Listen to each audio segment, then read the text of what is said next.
anyone out there currently watching or watching in the future. This is a chat between Sean Watkins of Athenium Comic Art and Felix Liu of Felix Comic Art. Two of, in my opinion, the most interesting art reps in the business, maybe the most interesting, depending on your point of view. And Sean and Athenium are celebrating 3 years as of right this moment in August. And this is sort of his inaugural event to kick that off. He's going to do a series of chats with artists this month in various locales. So Sean owns Athenium Comic Art. He works with some of the best indie, alternative, and small press cartoonists in the business, up-and-comers and established names. One of his big names is Caroline Cash. She just won an Eisner, which is a pretty big deal for someone her age. He also does a couple of side programs through Athenium, Athenium Gives, and the Athenium Mentoring Program, which hopefully we can touch on in a bit. Sure. Felix is the owner of Felix Comic Art. I think it's would be an understatement to say he changed how repping works in original comic art and has upended the system in a very good way, in my opinion. He represents a bevy of heavy hitters, not all of whom were heavy hitters when he got a hold of them, which is something I wanted to ask him about. One of his heavy hitters is Daniel Warren Johnson, who just took home pretty much the 2 biggest Eisners you can win, Best Continuing Series and Best Writer Artist. Quite a coup. Felix is also behind the Liu Family Fund, which, once again, I hope we can touch on during this talk. And there's information about all of these things I just mentioned at their websites. Both of them have very user-friendly websites. I highly recommend checking them out. FelixComicArt.com, AtheniumComicArt.com. Let's start with something basic. Sean, what brought you to original art representation? Oh gosh, it's a long story which I've told far too many times, but I'll shrink it down for the purposes of tonight. Long story short, I started to collect because I had a boss / mentor who was really into collecting comics first originally, and then moved into original art and was kind of in the, he has Eisners and Walt Kelly pages and things like that. And he showed me comic art fans. He showed me Heritage.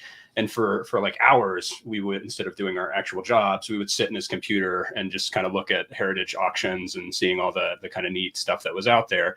So the bug kind of hit me pretty hard. And I started to collect. Unfortunately, or fortunately, around that time, I'd had my first child, Athena. And so I had very little money. And so my collecting kind of started in more mainstream comics, a lot of Green Lantern pieces, 90s era pages that you could still, back then you could get for like $100 on eBay. It was kind of an exciting time for some of that stuff. But I realized quickly I didn't really have the money to invest in some of the pages I really wanted.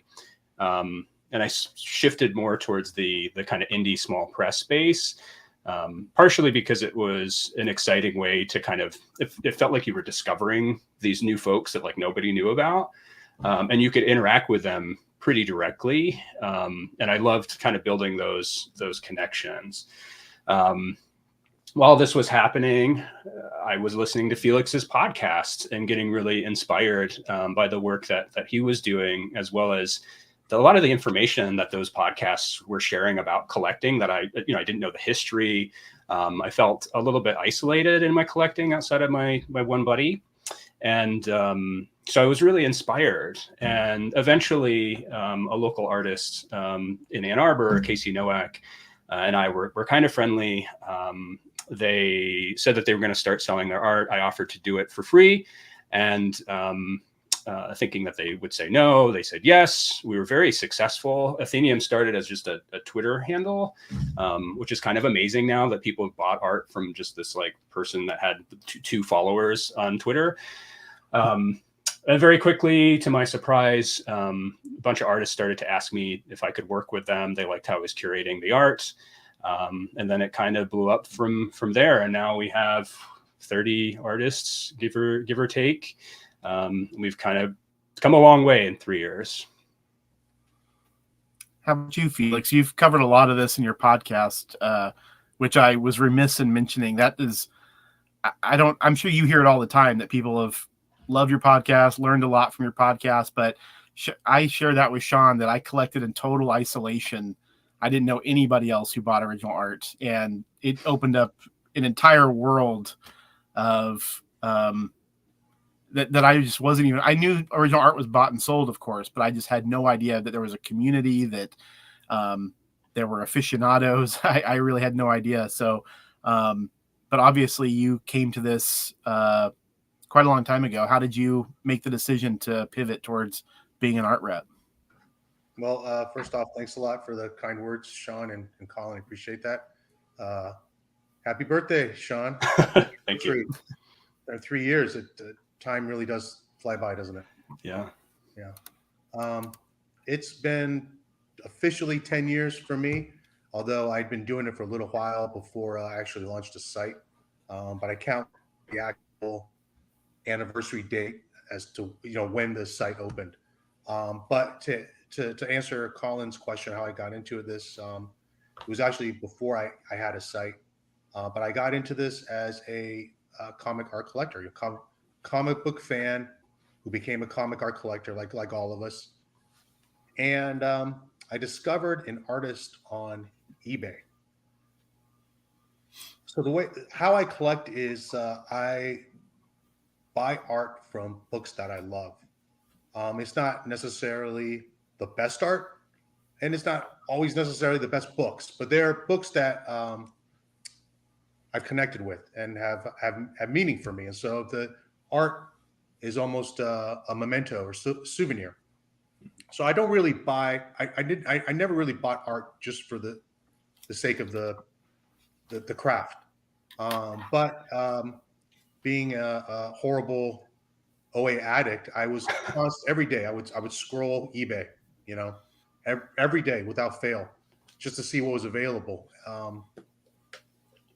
And just like if there was any kernel or nugget or anything having to do with original art, I was interested in it. I would seek it out.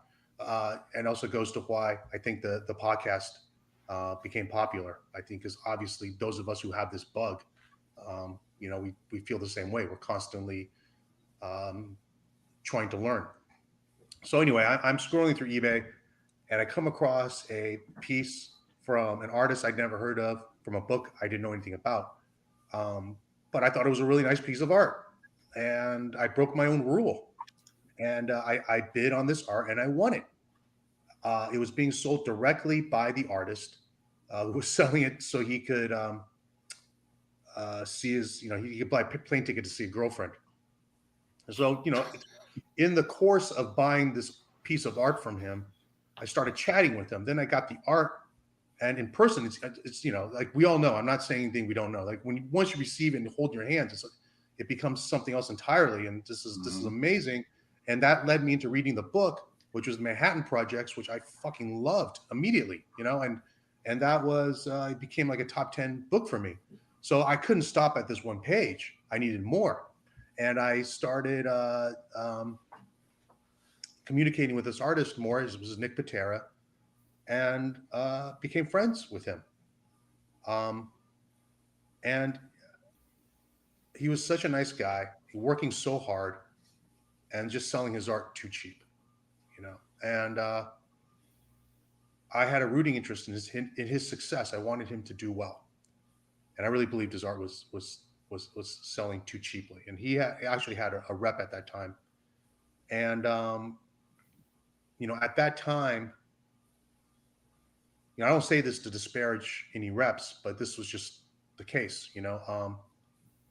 sort of, if there's a hierarchy of people who work in comics and in comic art or selling comic art, I mean, you could go dealers, auction houses, whatever, and then reps would be at the very bottom. It's very lowly stature, and it's not entirely undeserved. The situation with reps tended to be they were fanboys like us, and went through Artist Alley or whatever, met artists they liked, and then decided to do this as a side hustle, which is exactly kind of how I got into it. Only I didn't consider it a side hustle. I just wanted to help this guy. And but it was always very passive. You got the art from the artist. Maybe you put up on a site, and hopefully someone would buy it. Mm-hmm. And I had a much different outlook on it. Okay, so if you thought Sean's answer was long-winded, you hadn't asked me. So I'm a big fan of baseball. I'm a big fan of the Oakland A's, and I'm a huge fan of the general manager Billy Beane, and the author Michael Lewis wrote a book called Moneyball, which became a movie, but the movie is just very superficial. The book is sort of like the book account of what really happened, and the movie's the movie account of the book. But so the book is kind of as close as you can get. And then I also knew people who were sort of inside. For those who don't know, the Oakland A's have just had a history of just horrible ownership, except for one window. But it's just been one shitty owner after another. They've never put any money into the team, and yet the team has had this remarkable run of success despite having very, very limited resources. So how did they accomplish that? Ultimately, it just comes down to identifying undervalued assets and knowing that there's more than one way to build a mousetrap. So with that mindset, I told the artist, I will build your market for you, which sounds completely conceited, because we both kind of laughed because it's just at how ridiculous that sounded. But I had theories, and once we put them into practice, saw that they worked. And like Sean, other artists took notice, and where this really just started as something that was something fun to do to help a friend. Other artists I talked to, I wanted to help them too. And and that's how we got to where we are. Not by design, not really, but it just happened. Continuing on that for just a second, this is something that Sean and I were actually just talking about. Early on in the days of your podcast, you'd often kind of make these side comments. It's been a while since I've listened to all those episodes, but you'd make these sort of veiled comments that you had a lot of ideas and you weren't going to share them because obviously you're planning to implement those ideas and do things. And now we've seen those. You had the podcast, you had the YouTube channel, you got the drops that have become a huge success. You had the stuff you do in San Diego, probably stuff I'm not even aware of, even though I try to keep up. You had a lot of experience as a serious collector ahead of time. Did you feel, when you talk about, I'm a Billy Beane guy too. I very much like Moneyball, and I love that way of thinking. Areas around the margins that can be exploited that no one else has thought about. Were you pretty confident that the original art market was ready to adapt to some of these changes you thought you could make? I was confident that I could try, and wait and see what happens. I mean, I can't guarantee that people will respond, but 10 years ago, there were, if you look at the original art market, it was made up of two distinct submarkets. The big one, which is like maybe 95% of the pie, is your vintage art.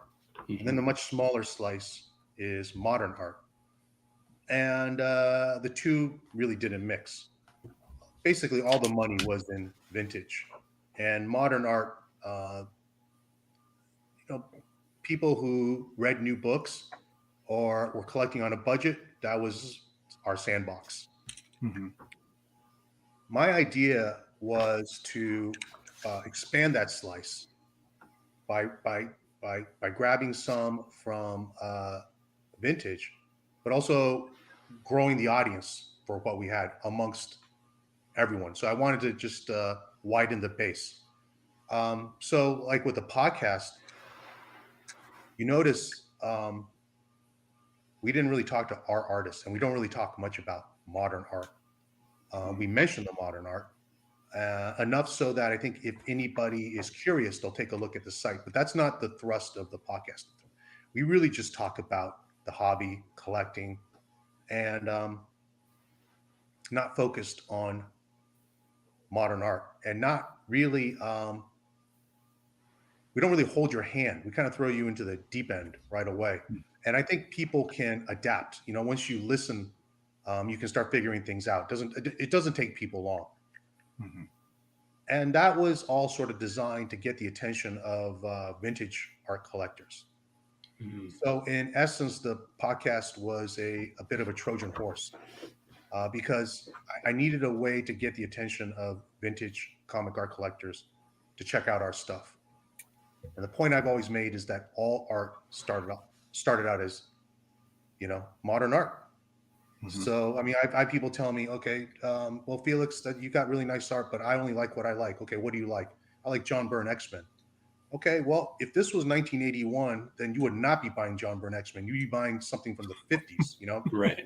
So just, and when I say that, I don't mean that anything we sell today is going to be worth what John Byrne X-Men art is worth. But whatever it is you like about that comic art, it's here too. I mean, and I would even argue, as someone who's been reading comics since the 50s, the average level of talent is higher across the board than it's ever been.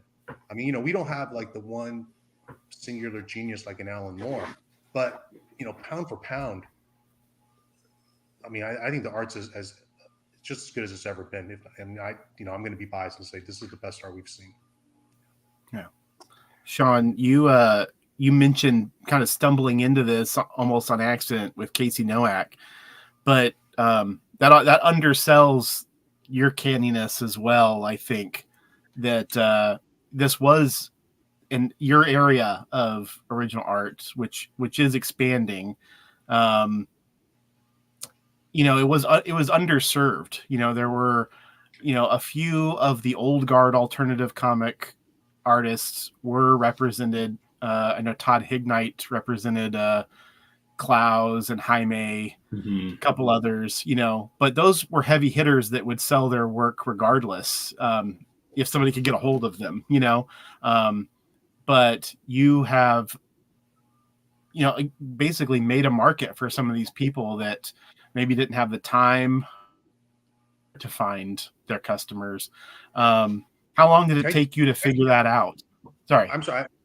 I'm sorry to be horning in on Sean's question, but I just wanted to say that I'm like you, Colin. I'm super impressed with what Sean has done, which is sort of carve out this niche. And that is a segment that's been underserved, and there are collectors who want it who've also been underserved. And the funny thing is, I think 10 years ago, I was the Athenium. I was seen as the indie guy, and now Athenium is even like way out further. But I think that's sort of where you have to build your new market. And hats off to Sean, super impressive. Well, thank you. I mean, that means a lot, especially being that I was so inspired by your podcast, and particularly that idea of bringing the vintage folks over to modern.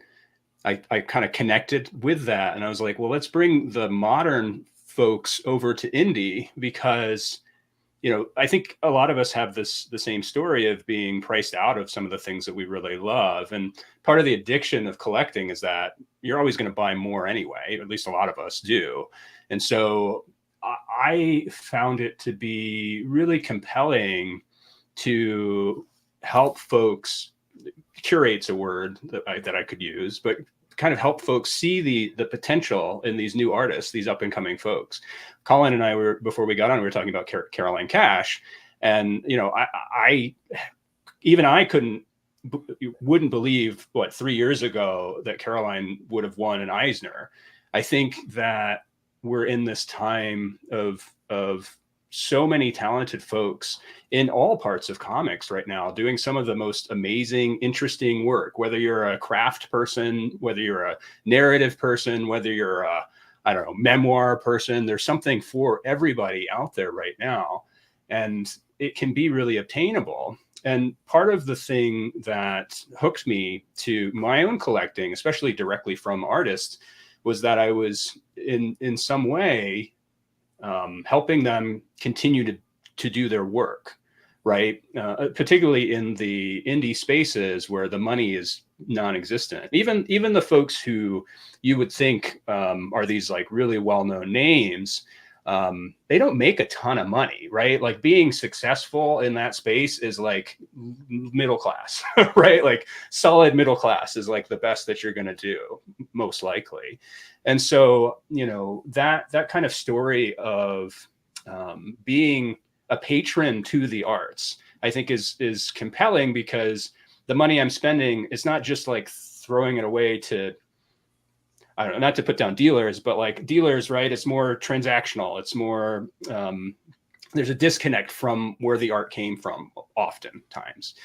And for me, I needed to feel like I was doing something good for this community. And I think there's a lot of folks out there that appreciate that and are on board with that. And so, part of it is, showing folks that there's cheaper art out there to be had that is just as exciting, in some ways more exciting. But also there's a community of folks that want to talk about these this genre of art, this area of art that doesn't get as much attention, I think, as mainstream comics. And that's what I've been kind of surprised about was, I think I was that annoying person when I would buy from a rep. I'd like write back and forth like a million times, even though I was buying one piece, and like, God, I was, not bringing a ton of money for them. But I had some reps that were really great about kind of fostering that relationship, partially probably because that will mean you'll come back and buy more things. But I think there was a genuine interest in sharing kind of bits and pieces of the hobby. And there are so many people like Colin, like myself, people in the Athenaeum Discord who didn't have a lot of folks that they were talking to before joining that group. And now, we kind of feed each other's addiction, which is beneficial to us. But again, that bigger idea for me is that I want to make a space that's sustainable. And that continues to grow, right? Like the sales that I've had in the past year, it's amazing. I never could have imagined to get this far. That means that I am directly putting money into these folks' pockets, right? And I want to see this space be successful. The ultimate goal, I think, for me is to do this full time. Indie art doesn't quite sell as well as I think some of the other more mainstream modern art, but it's starting to creep up. And, for me, I always think about myself as a collector as well. And how are there, and we sort of our the method to our madness is how can we find ways to also have affordable pieces of art too? Like, are there sketches? Are there simple things that we can put out there from Tilly Walden that people can actually afford? Can we do like random drops of like super, super cheap art just to get it out to folks? It's a little different in the indie space because I don't think you see as many people flipping art in the same way as mainstream. So it may change in the future, but that's kind of where we're at now. It's a long-winded answer, but I'll end by saying,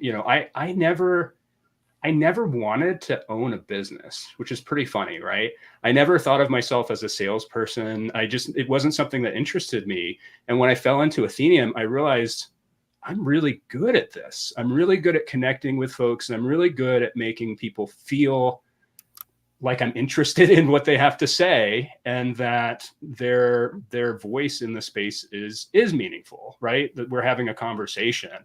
And honestly, the folks that I have so many returning customers, I think, because we have a relationship. I pack art really well, right? They know that they're going to get the art from me. They know that they can trust me.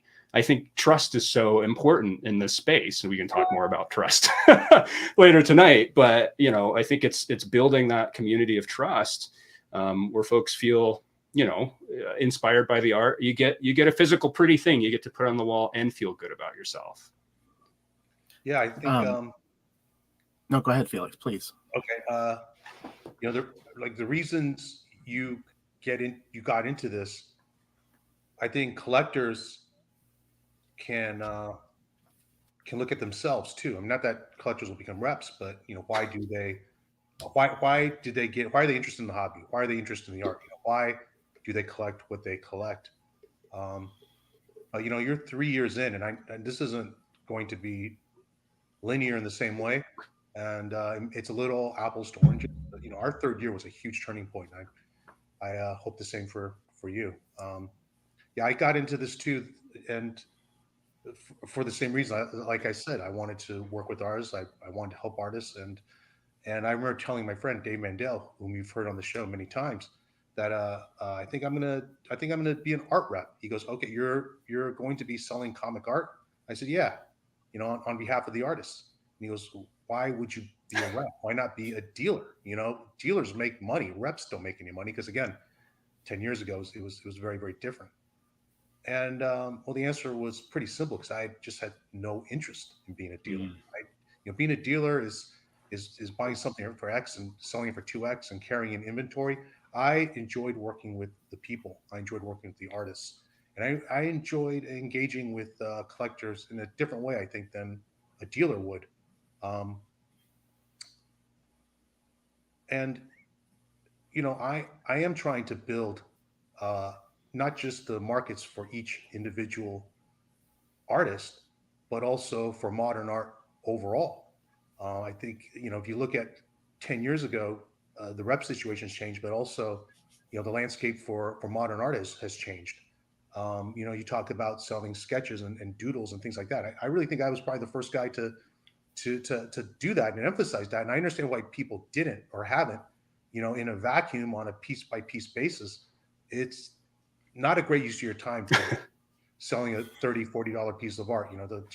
The time it takes to do that. But I like making that art available. I like getting it out there into people's hands. For some people, that's going to be their entry point, and for some people, that's all they can afford. But it's getting the stuff out there to fans and collectors who will really appreciate it. Yeah. Well, and I think another, at least for me, being a newer face, having cheaper pieces, I have noticed that sometimes people who are unsure about the rep will buy kind of test pieces first. So they'll buy something cheap to make sure that it actually arrives, and then they'll come through and buy a ton more after that. That's not a great test. That's not a great test. Sure. To people who are watching, that's not a great test. I mean, a better test is to get to know your fellow collectors. Yeah. Hold them, talk to them, get intel. And you can see who's been around a while. And if you just do some Googling, you can see, where there have been issues. But yeah, make friends in the hobby and talk to them. Yeah, it's all word of mouth in a lot of ways. I've been thinking a lot about marketing for Athenium this year in particular, and how to get the name out there more. And at the end of the day, it's organic, right? It's word of mouth. It's people being having really good experiences with you and telling their friends.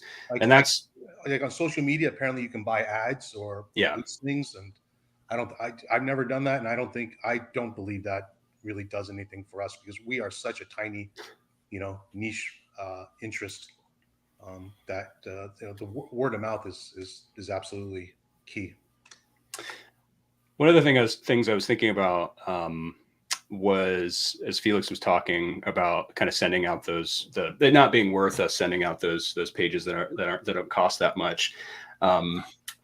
Earlier I was thinking, the indie space, there's so many artists out there's too many artists for me to represent. There are amazing folks out there that I just don't have space for. And one of the sort of surprising things to me was that there hasn't really been any other kind of competitors at my level coming out that I'm aware of. And I think part of it is there's not a ton of money. There's more and more money coming out of it, but also it's a little bit of a thankless gig. Felix and I were talking about this just before we got on, but we spend a lot of time packing art, like a god awful amount of time packing art. And it's not glamorous, right? I mean, I come from a long line of manual laborers, so I actually find some pleasure in monotony, and my day job is uses a lot of my brain. So being able to put on some music and taping things with my I got quiet tape, so I wouldn't have a divorce. So I could tape at 2 a.m. There's some beauty to it, but I don't think everyone's built to do that part of the job. Oh, no, definitely not. And I think for a lot of people, their idea and perception of what being an art rep is like, checking out social media, and social media is just a snapshot. And of course, what we're going to put out there is all the fun stuff, But the reality of it is, like we talked about before the show, this is mostly a blue collar gig, and there is the monotony of dealing with packaging and shipping and all that. And I prefer to do that all myself because I'm just very, very OCD and anal with that each piece, but that takes time, and you're up until like 3 a.m. every night, and people don't appreciate that or don't know that. And I get a lot of people who've reached out to me saying, Felix, I'm thinking about becoming an art rep, what can you tell me? Basically they're looking for tips, or I guess they're looking for validation. And I tell them, and I think, and I know most of them who hear this think I'm trying to scare them off, but I tell them, look, you have to be ready to really roll your sleeves up and work. And it's not just fun. It's not just, handling art and getting to see all this art in person, which is the huge perk of the gig for sure. But, you got to deal with artists, and you have to get to know them. They're not always going to be easy to deal with, which that's something else we can get into, and you're going to have to deal with people in general, customers. I mean, most of them are great, but then you do have to deal with some people who, are going to be problematic. And that's the day in and day out of this. And so you see a lot of people who sort of decide they want to become reps, and not all of them last, because the reality just hits you so hard in the face. You mentioned working with artists, and I know you were talking about dealing with them as people, but one of the things I've been really curious about, I'm curious about this on the behalf of publishers as well, but also with you guys. Talk about spotting talent and betting on young artists. I know that some of it has to just be your own personal taste. Something, turns you on about something you see, but, I imagine at this point, you're both pretty confident when you see someone that you maybe think, yeah, this person's really talented, but how much do you think about their potential going forward when you're thinking about signing them? That's for either one of you. You ready? You want to go, Sean, or Sure, I can jump in. I mean, I think for me, it's a work in progress. Athenium, we've talked many times, Colin, over kind of the big moments of Athenium's history. And it was like, I was working with 10, and you would say, how is that too many? Like, what are you going to do? And it's grown quite a bit since then.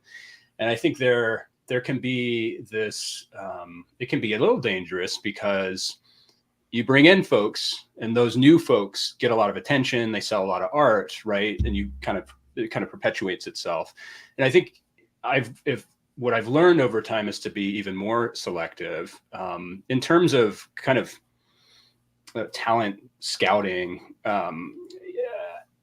For me, it's always been the folks that I really truly love.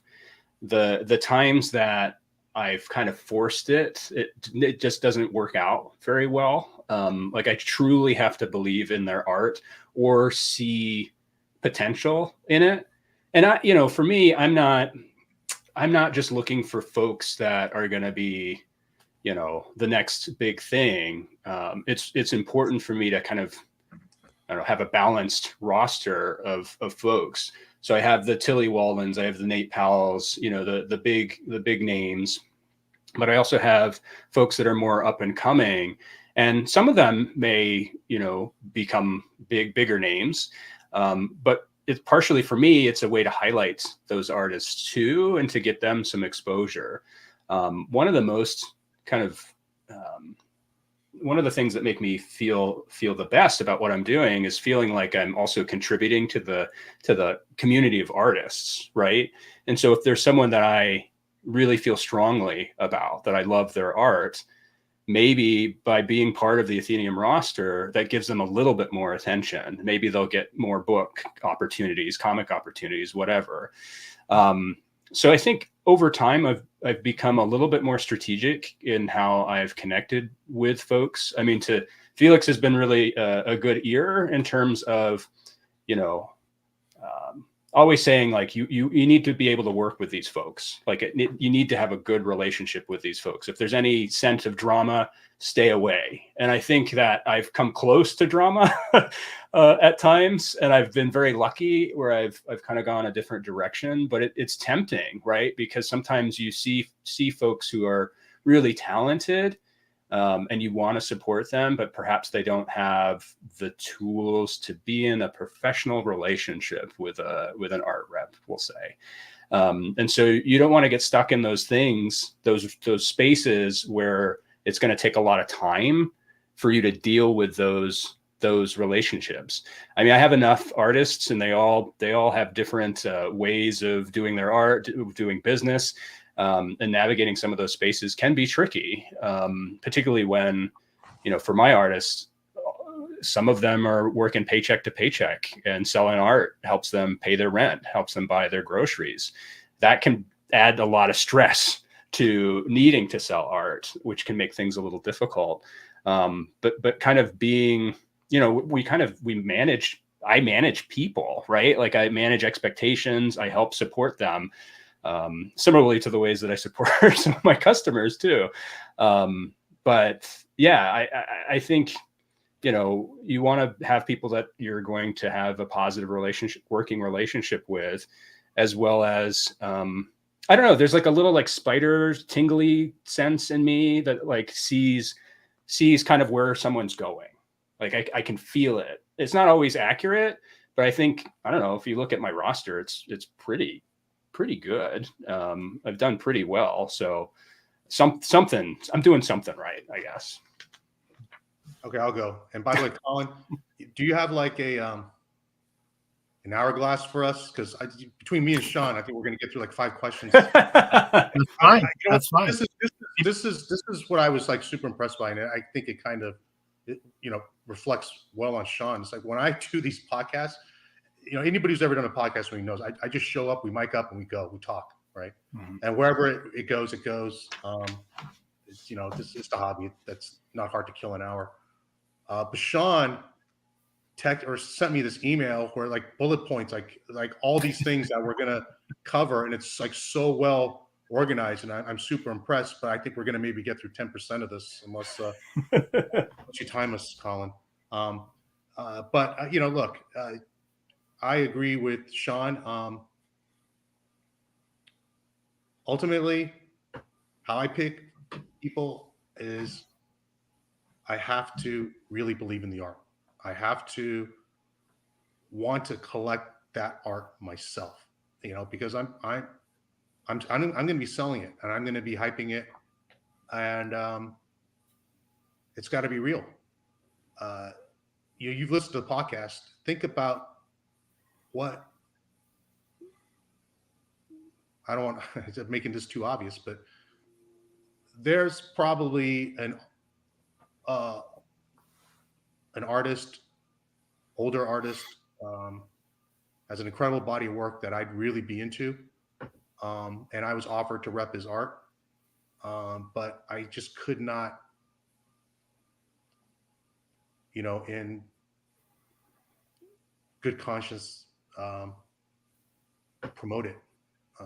Look, it's just because it's no longer really art that I'm interested in myself. Mm-hmm. But it's not just a matter of that, or identifying artists who have a popular style or are very commercial, or we know can, are easy to sell. Just as important, and as I've done this longer and longer, maybe even more important, are who the artists are as people. Ultimately, I want to work with good people. I want to work with people who's not only do I believe in their talent, but I believe in them. And I've been doing this for 10 years, and I think anybody who's ever met anyone I've worked with at a show, I don't think you're going to come away with, you're not going to hear anybody say, oh, that person was a diva, or, that person was such an asshole. If there's going to be a dickhead, it'll be me, because someone has to be. But you won't hear that about the artists. I meet each and every artist in person before agreeing to work together. So I want to make sure we vibe. I want to make sure that this is someone that I want to work with, and vice versa. I want them to check me out and be good with that too. And so far, knock on wood, that's worked out. I just couldn't be happier or prouder of the people that I get to work with. What have either one of you, we'll go back to Sean, I guess. What have you learned about artists? Did you know any artists personally before you started doing this? Personally, I'd had coffee with Casey, Sure. But it's crazy to think how I started. I have put into, folks probably don't know a lot of like what the indie space is like. A lot of it is kind of handshake agreements, even with like making comics and being in anthologies. The level of professionalism at times can be problematic, let's say. And so when I started, people would just send me art. I have people who had never talked to me, on a video chat, right? It'd all just been through email, and they sent me their precious art. And I think part of it was because they weren't selling it for very much and they didn't have a lot at stake. But I was like getting anxious about it. I felt like people weren't protecting themselves. Not that you can have contracts, whatever, art can disappear, right? But for me, in good faith, I wanted to project more of kind of professional experience with these folks. And so, for me, as I've gotten further along, it's much more important. I'm not going to be able to fly out to meet everybody, although I do, now that I am traveling to many more shows, I do meet a lot of folks in person, and that's really ideal. Some artists are a little bit more introverted than others, and I think as an art, at least from my perspective, my job is to make folks be comfortable in the relationship. I want people to trust me. I try to be really transparent in everything that I do. And that's just really important to me. So I definitely chat with everybody extensively before we get on board, and we talk about strategies and things like that. But yeah, it's for me, it's like kind of, I have a structure that I do with most people, but the way in which people in my world kind of see art selling and what they've done in the past and sort of how involved they want to be. Some folks are like, want to brainstorm with me, want to do all these like creative events and things like that. And other folks just like send me a box of art unlabeled, just like I don't even know. Sometimes it's not even published yet. And I'm like, what is this? What am I supposed to do with this? But we're getting more structured as we get along into year 3. Well, like you mentioned earlier, you can't rep everyone, which is too bad. I can't rep everyone either, but I always try and help people who reach out. I mean, it's flattering that they want to work with you, but I just don't have the time. I mean, we all only have 24 hours in a day, and so for those in the audience who don't know, I tell everyone to go check out Sean, even though he has that niche, yeah, I really I like Sean as a person. I really respect what you do, and I wish you could rep. I wish you could rep more people. I don't want to rep any more people. It's too much work. Yeah, I actually counted on your websites before we came on, and you guys have the same amount of artists listed. Really? Yeah, you both had 31 on the sites. I never, I didn't set out to have like the longest list of names, which I think for some reps before that was the end game. Who could have the most names, and that just never made sense to me at all. I mean, how do you service all of? You can't. I mean, and then you end up serving, serving none of them well. But I think the one rep that had 150 artists there, they've gone kaput, and I don't know that we'll see another rep situation like that again. That you made a reference earlier to the old way of repping. Throw them up on the site, let them sit there, and I guess at that point, just acquiring names in bulk makes a lot of sense, right? Just have 150 names. Maybe there'll be someone you recognize. You'll click on it and buy something, and you're not doing anything proactive. Without getting in, I know who you're talking about. So does Sean, obviously. Probably the people, everyone the diehards in the chat. Yeah, the diehards in the chat definitely know. But there was a big art rep that had some problems. Without getting into those, when those problems sort of became known on social media, you started hearing artists saying they were no longer being represented, and they're going to make their own plans. Did either one of you have any issues in terms of artist trust or customer trust? Not that they would blame you for the problems, but just that, did anyone get more guarded in their behavior because watching another bad actor? I think people who knew and people who are active in the community, whether they're artists or collectors, they could make the distinction. They knew the difference. They knew who was who. I think the unfortunate thing is that the more casual observer, the takeaway might just be, all reps are crooks, or no reps can be trusted. And that's incredibly frustrating. But, it is what happens. I was amazed that sorry, Sean, just real fast. I was amazed that there were artists who were part of that stable that didn't even know what was going on. They were saying, I'm seeing people that my site, and I don't know why they're saying what they're saying. So yeah, Felix, you talked about the casuals, but I also wonder just about, artists in general, can be a little, well, this doesn't really affect Sean as much, because these are mostly mainstream artists, and Sean has his space, and he has no competitors, and that's his kingdom. It's a bit mixed feelings for me. One, I shouldn't say mixed feelings. I felt bad for I definitely felt bad for the artists, but this, without getting too deep into it, um, it likely had been going on for a while, and I think a lot of people were just willfully ignorant about it.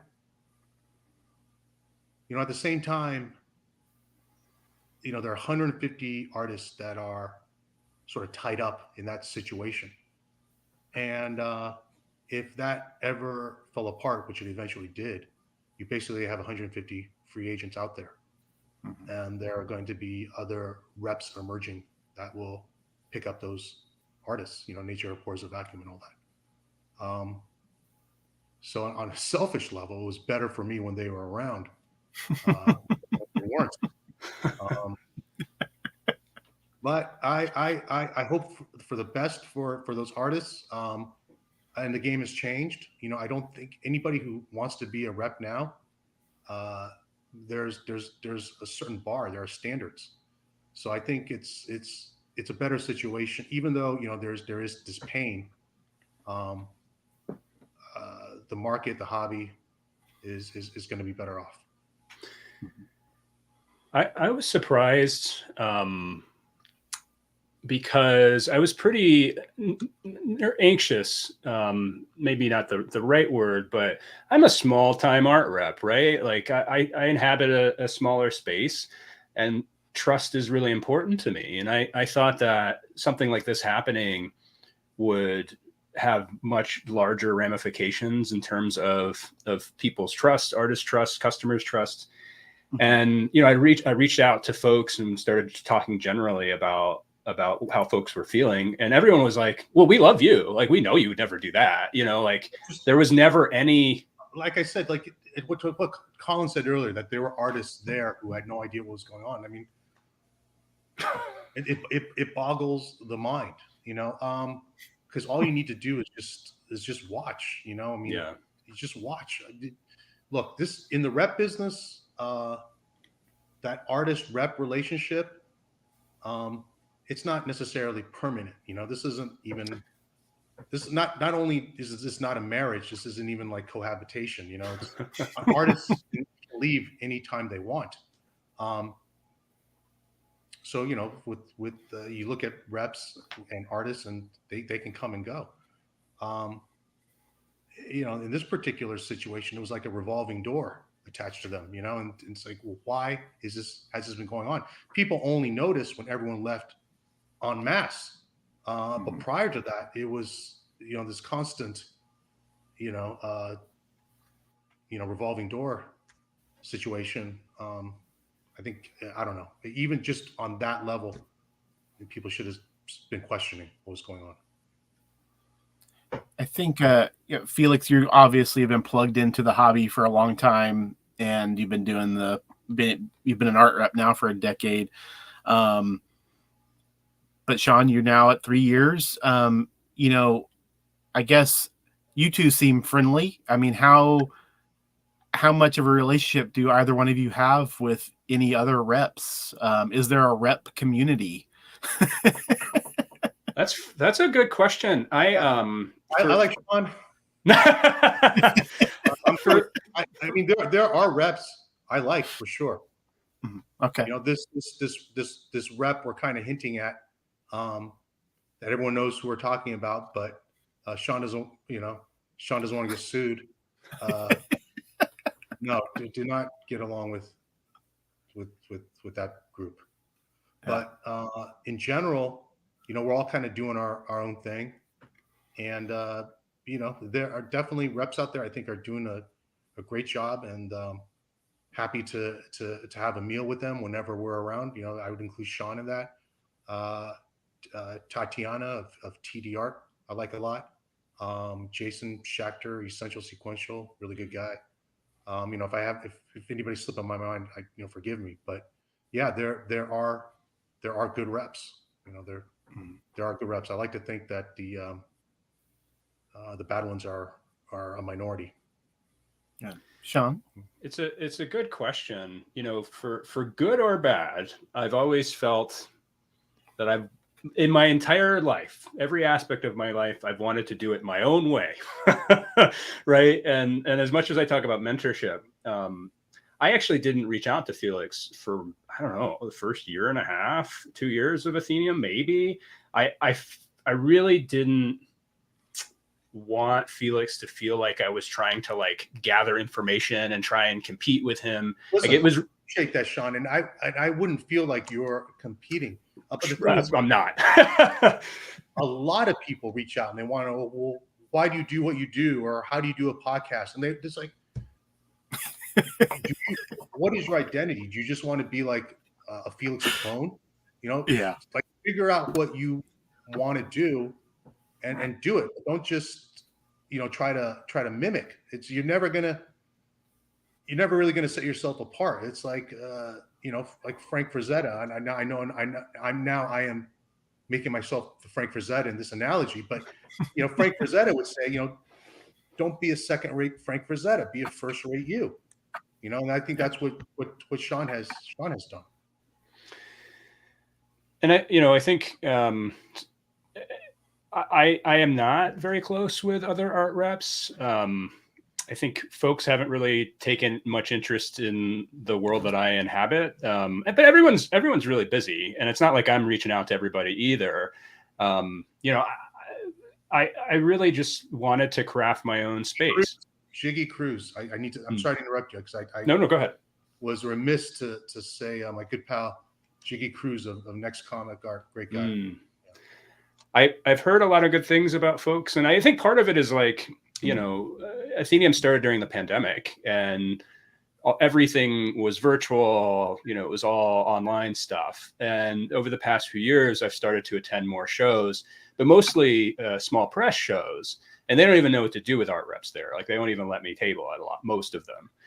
And I'm starting to branch out a little bit more, planning on going on some tabling at more mainstream comic shows. And I think, you know, as much as my business has been very successful in the online space, I think in some ways the pandemic made some folks forget how important the face-to-face stuff is.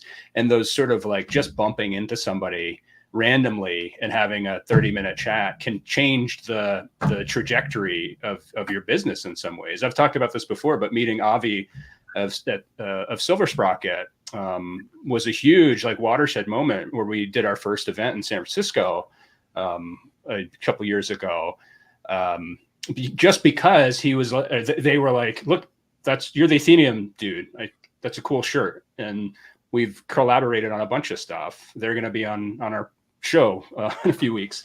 So, you know, the goal is to become more part of the art rep community and start to get to know folks a little bit better. I have, sorry, go ahead, Felix. I'll introduce you to Jiggy sometime, Sean. Yeah, I'd love that. Yeah. Before we run too long, I have one more kind of rep question, and then we'll get to something more personal to you too. But Sean and I were talking about this a little bit earlier, and I think it's a good question for Sean, even though he intended it for you, Felix. But, you know, at a certain point, your artists have become, a lot of them have become very projected. You broke up there for a second, Colin. Could you repeat that? Okay. Yeah. A lot of your artists, Felix, have become successful in a way that you couldn't have maybe predicted early on. Guys like Daniel Warren Johnson, Ryan Otley. And, you know, Sean had this comment to me about essentially you becoming a tastemaker of a sort, that, you know, eyeballs get drawn to your artists because of the drops, just by association. I mean, you know, they go to your website. Oh, I like Paul Pope. Oh, these other guys are next to Paul Pope on the list, you know. I guess this is kind of it's not even really a question. It's more an observation, and I'm wondering what your response to it is. But do you feel like you make in that way by other people now that you have really carved out this kind of giant spot in this original art space? I didn't get that last part, but I'll just say, like Ryan Otley was Ryan Otley before he joined, but Sure. Daniel Warren Johnson, I mean, that was a lottery ticket. And I had no idea. Ultimately, it comes down to what I said earlier. I think you have people who are really talented, and you can sort of identify that talent, but who are also very passionate about what they do. They're good people, and then you let me do what I do. I think that's a pretty good combo. Um, and we're pretty selective because I can't rep 100 people. So like any spot we give out, um, it means something. I think. And I also think that the collecting community and fans recognize that too. So even if they don't necessarily know who an artist I bring on, if they don't know their work, maybe they'll pay a little more attention to it. Yeah. And then Do you? once they do, that's I like to think the art's so good it'll sell itself. I've walked around small press shows with Sean, and he'll get stopped. He'll have his Athenium comic art shirt on, and he'll get stopped. Every 10 minutes, kind of like he's the mayor. Even though they've never met him, it's like, oh, you're the Athenium guy, and he'll have a random conversation with someone that he might not have ever even heard of, or barely known. I have this vision of walking through a small press show, which we used to have in the Bay Area called Ape, great show. Yeah. And he has his Athenium shirt is like the equivalent of a white hat. My Felix shirt's like the equivalent of black hat because I'm the dirty corporate comics guy now. But once upon a time, again, this is how far we've come. I was the indie guy, the image guy, but that was kind of as far indie as I went. But still, that was considered pretty indie. Now there's this whole other indie beyond that that belongs to Sean. Yeah. But do you get stopped like you're, that they know you as apart from your artists? Do they recognize you as a player? I get stopped if people want to talk about the podcast. Yeah. I have a lot of questions about the podcast. So I love it, especially when I'm with my daughter. So I say, see how important I am? I'm an influencer. That's great. What about you, Sean? I mean, not that you're bigger than the artists you represent, but clearly you've now your brand name has become recognizable to people in this. It has. I mean, you can roll your eyes, but it's true though. I mean, just I've witnessed it in person on multiple occasions. I'm not saying there throngs of people are coming to you, but I've seen you get stopped and get into serious conversations with serious people. So, how's that been for you? Good. It's funny. I was pretty shy about these things early on. And then I realized fairly quickly that the spaces I inhabit are full of the most awkward people on earth. And just being just like average, normal-ish person, you're like the king of these spaces. I'm a talker. I like connecting with folks. I'll talk to anybody at those shows, regardless of whether or not they're going to buy something from me or not, or an artist I'm going to work with or not. I don't know. It's exciting. I think in some ways I was also surprised that there are a lot of folks out there that appreciate the curation, right? For me, I was always like, I'm going to dig and find these people, and I'm going to find them before anyone else, and I'm going to buy that art for like $1, right? Like get in there quickly and find the folks that I'm excited by. And not other folks need to be spoon-fed a bit, not to be demeaning or anything or condescending, but you got to make it as easy as humanly possible. You got to get it in front of them. They have to be reminded about it, right? They have to feel like they're part of this community. And so, it's both the pleasure of having good conversation, but also knowing that in the long term, it's going to benefit the business. And for me, my brain in all of my life has always thought 5-10 years in the future. And so these conversations I'm having with folks who may not have any money now, 10 years from now, may want to come back and buy that, I don't know, Tilly Walden page that they've been looking at for a while, right? You never know what some good karma is going to do for the business later on. And having that reputation as being someone who you can trust, and someone that's going to take the time to interact with you goes a long way. It goes a long way. You know, it reminds me, Sean, there actually was a Sean Watkins before Sean Watkins, and his name was Alvin Buenaventura. Now, he wasn't an art rep, say, he was more publisher. He also had the eye, and he worked with guys like, you know, Dan Clowes and Chris Ware, and he had relationships with them. Yeah, maybe if maybe you've got the next Dan Clowes. Who knows?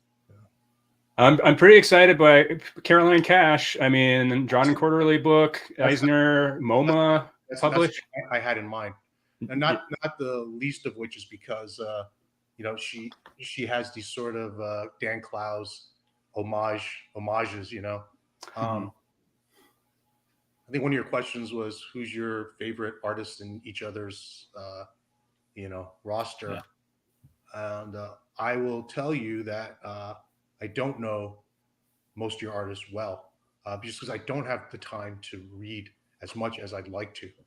But I'm getting into Carolyn Cash, and that she was hilarious at the Eisner Awards. Like, she was over to the point where I am a guy who's been going to San Diego Comic Con since 1989. I love that show, and I love walking the floor and exploring every booth.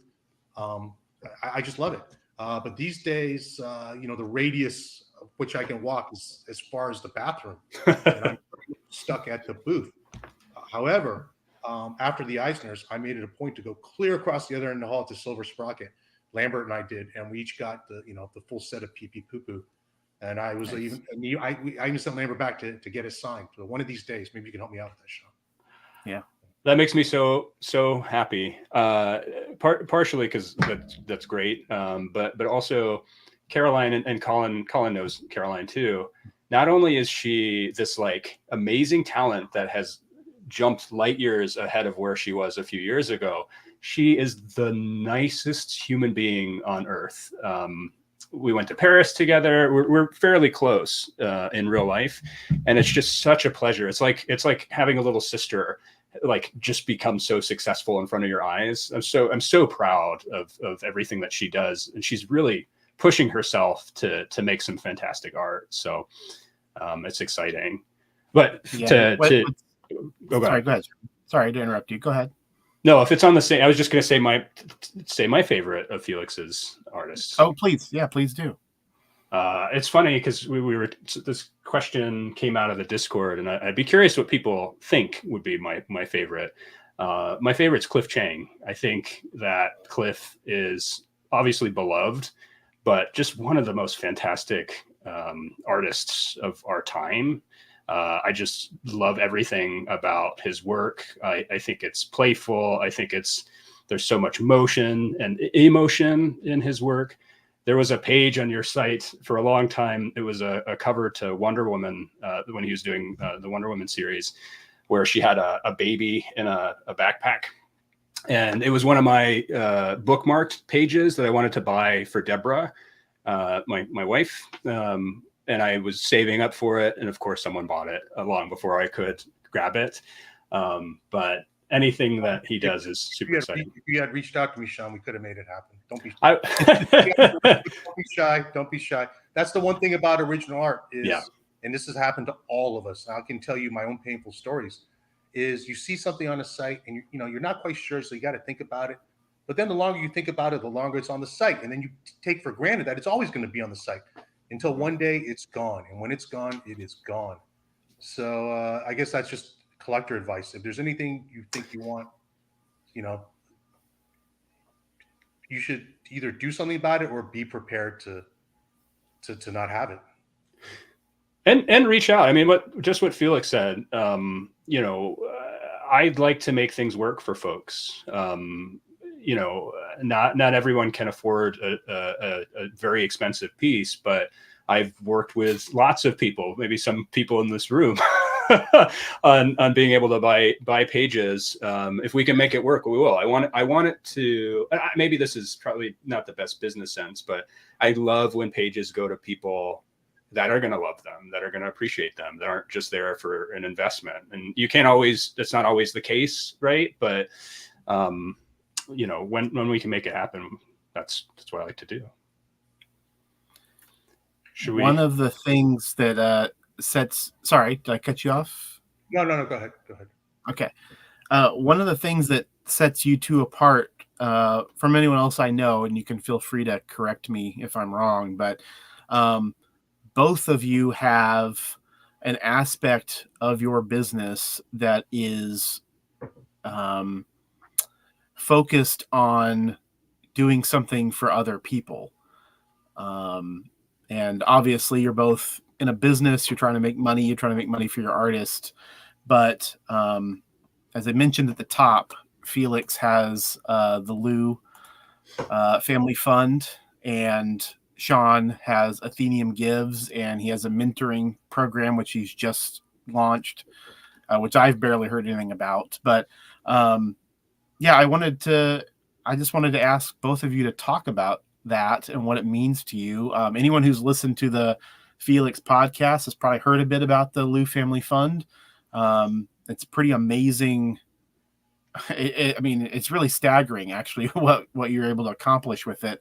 And I guess I shouldn't be surprised considering what you've been able to do with the comic art business.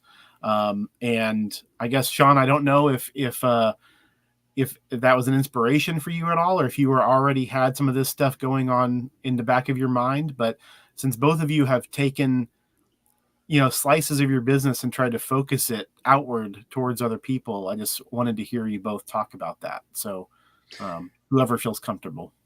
Yeah. Well, I think for me, that, you know, giving back to the community has always been part of my life, was part of my family, was really important to me. And in some ways helped me justify kind of getting into this business, like finding ways to kind of give back. I will say that what Felix does was also inspiring. My father passed away of cancer when I was 27, and you know, it was a traumatic experience, continues to be a traumatic experience. And I think, you know, being a working class family and not knowing a ton of what was happening at the time, a lot of my mom was in denial, is complicated. It would have been amazing to have support in ways that we didn't. And so I am so inspired by what Felix has been able to accomplish with his work, and I hope that I can live up to that in the you know, the ways that I try to give back to the community as well. And so Athenium Gives has been a program where we've given grants to up and coming cartoonists for the past few years. We've had some wonderful sponsorship over the past few years as well to help fund that. And it's been really, really rewarding and impactful. It's not a ton of money, but in the spaces I inhabit, any amount of money is really going to help folks focus on their work. Too often we see in indie spaces that you just can't survive doing comics, and people burn out. And some of the folks that I've fallen in love with will just disappear. And part of it is selfish, that I want to see them make more books, you know? So I want to continue that. I want to keep growing that. The real goal is to create a kind of sister nonprofit organization for Athenium that partially doles out funding for folks, grants for folks, and also focuses on kind of helping them artists develop like business skills, marketing skills, things like that. But that's kind of down the line, and that's a little bit where the mentoring stuff is coming in. We're doing a pilot program with Remy Boydell right now to kind of work out some of the kinks in a mentoring service that we're providing to the community. And I'm really proud by all the work that we've done in these spaces. And I think we're doing good, but we're also hopefully inspiring other folks to feel like they can do it too, right? They can contribute to our our causes, or they can go and work on their own. I just hope that people feel empowered to make a difference. And it sounds silly, right? Like, what does that even mean? But you can really change people's lives, sometimes give them more time on this earth, by supporting them, right? So yeah, that's what I'll say about that. Well, I feel very fortunate with Felix Comic Art. We've done well. Artists have done well, and that's because of the collecting community. It's comics, and want to give back where when we can. Um, but also, like I sponsor uh, the studio prize for cartoonists for the Center for Cartoon Studies. Yeah. And the first year we did it, we got an Eisner Award Eisner nomination out of it. That was pretty exciting. Um, Also, we've done things for a hero, but beyond comics, when there is a need that arises, I'm really proud of what we've done for organizations like the ACLU, um, the NAACP Legal and Educational Fund. Um, but those are all things that we try and help as they come up. Lou Family Fund is something that's personal.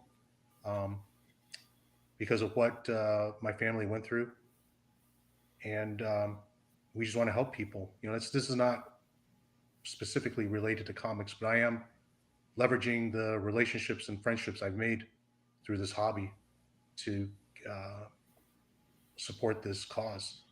Uh, if you ask people who are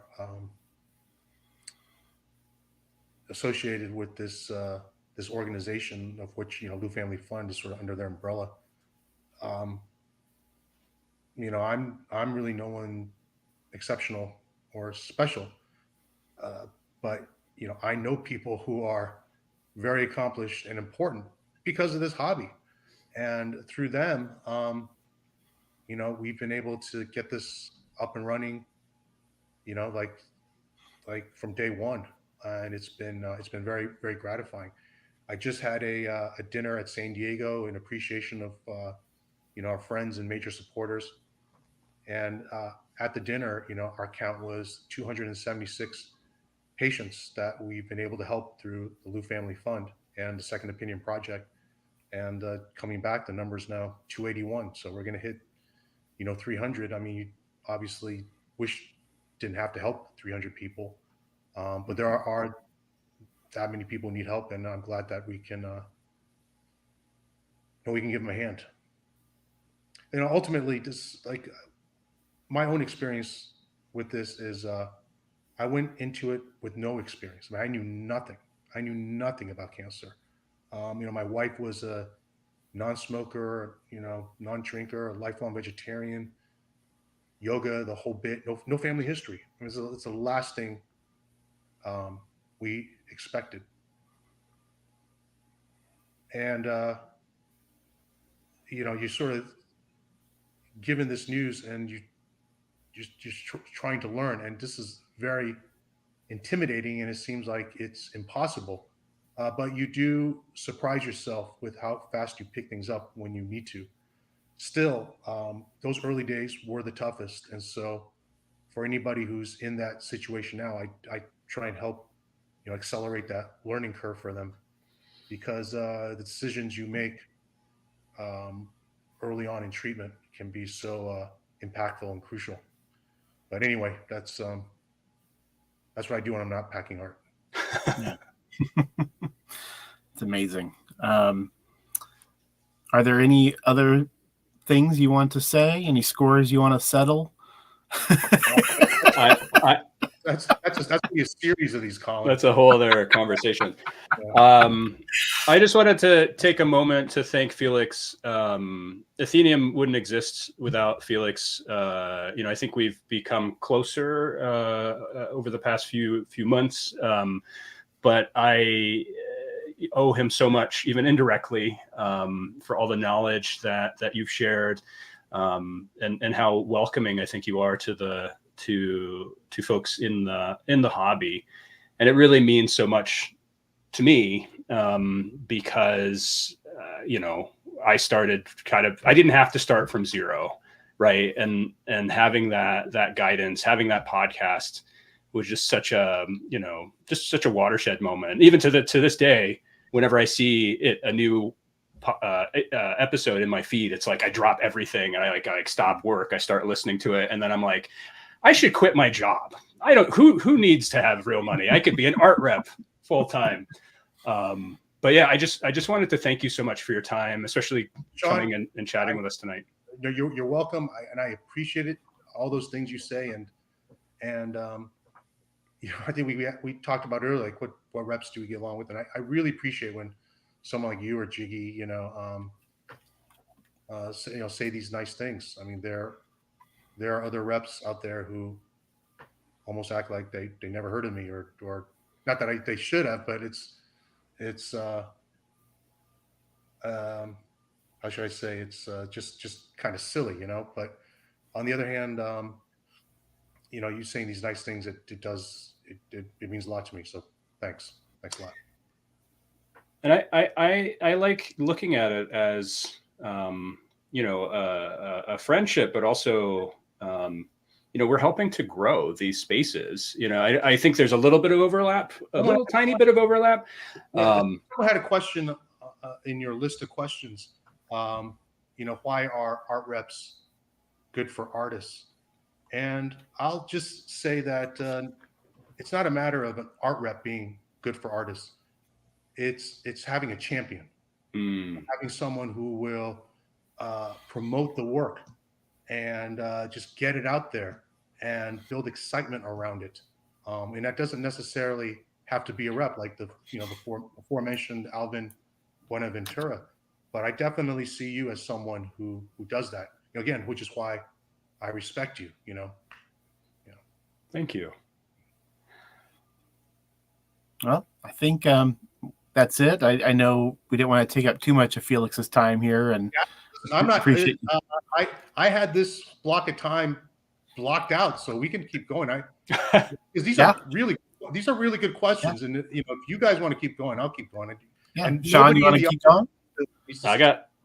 I packed all my art somehow already, so I'm good. If you want to keep going through some of the questions, sure. All right, we'll start at the top of kind of what's left. Do you have an ultimate goal with your business? Do your goals change year to year? Mine are very simple, and David has a question from the audience: what does success look like for each of you? And those two are sort of linked. And for me, you may be surprised. It has nothing to do with sales or how much we gross, although of course that's nice. I just want to have fun, and I want this to be fun, and I want the artists to have fun, and I want collectors to have fun. Now, I understand this is collecting. It's not always fun. There can be frustrations or disappointments, but I just want it to be fun enough, and that's why I did the podcast and the YouTube channel and things like that.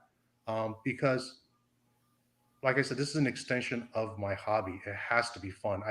And as long as I feel that way, it won't feel so much like a job. It won't feel like it's drudgery, even when I'm packing art at 3 a.m. in the morning. As long as the overall theme is, we're having a good time. This is collecting, and we're enjoying all of this. That is the goal. So really, the goal is for this not to feel like a job. I love that. I want it to be my job. I have a full-time gig and young kids. And so often when I'm doing the work, it's after everyone goes to bed. And that's why I like having friends on the West Coast, because I can bother you, Colin, when I'm up late at night. But I think the ultimate goal for me would be to do it full time. And Deborah and I have a kind of plan for that when I could try to do that. It's going to take a few years, but I would love to just kind of what Felix is saying. Like it is fun for me. There are parts of it that are less fun, of course, but if this was something that I could do full time, I think that the growth potential is pretty amazing. I think in some ways I've been lucky because I can only obsess so much about where I'm at and what I'm doing because I have other responsibilities. And so it's allowed Athenium to grow more organically without trying to force it too much. But I think now that I know a lot more of what I'm doing, if I had the time to focus on the space, it could really grow even more. So that's kind of the ultimate goal. Maybe I'll never make it. But again, to Felix's point, right? Like something that I'm proud about with my business is that I was able to fly out to Paris with Deborah. I paid for a flat where I paid for Caroline to stay in the flat. Like, to be able to take the money that I've made from taping friggin' art for hours and hours and put it into something tangible and to real life experiences, that's super rewarding. And honestly, I've always liked to be generous. My love language is gifts.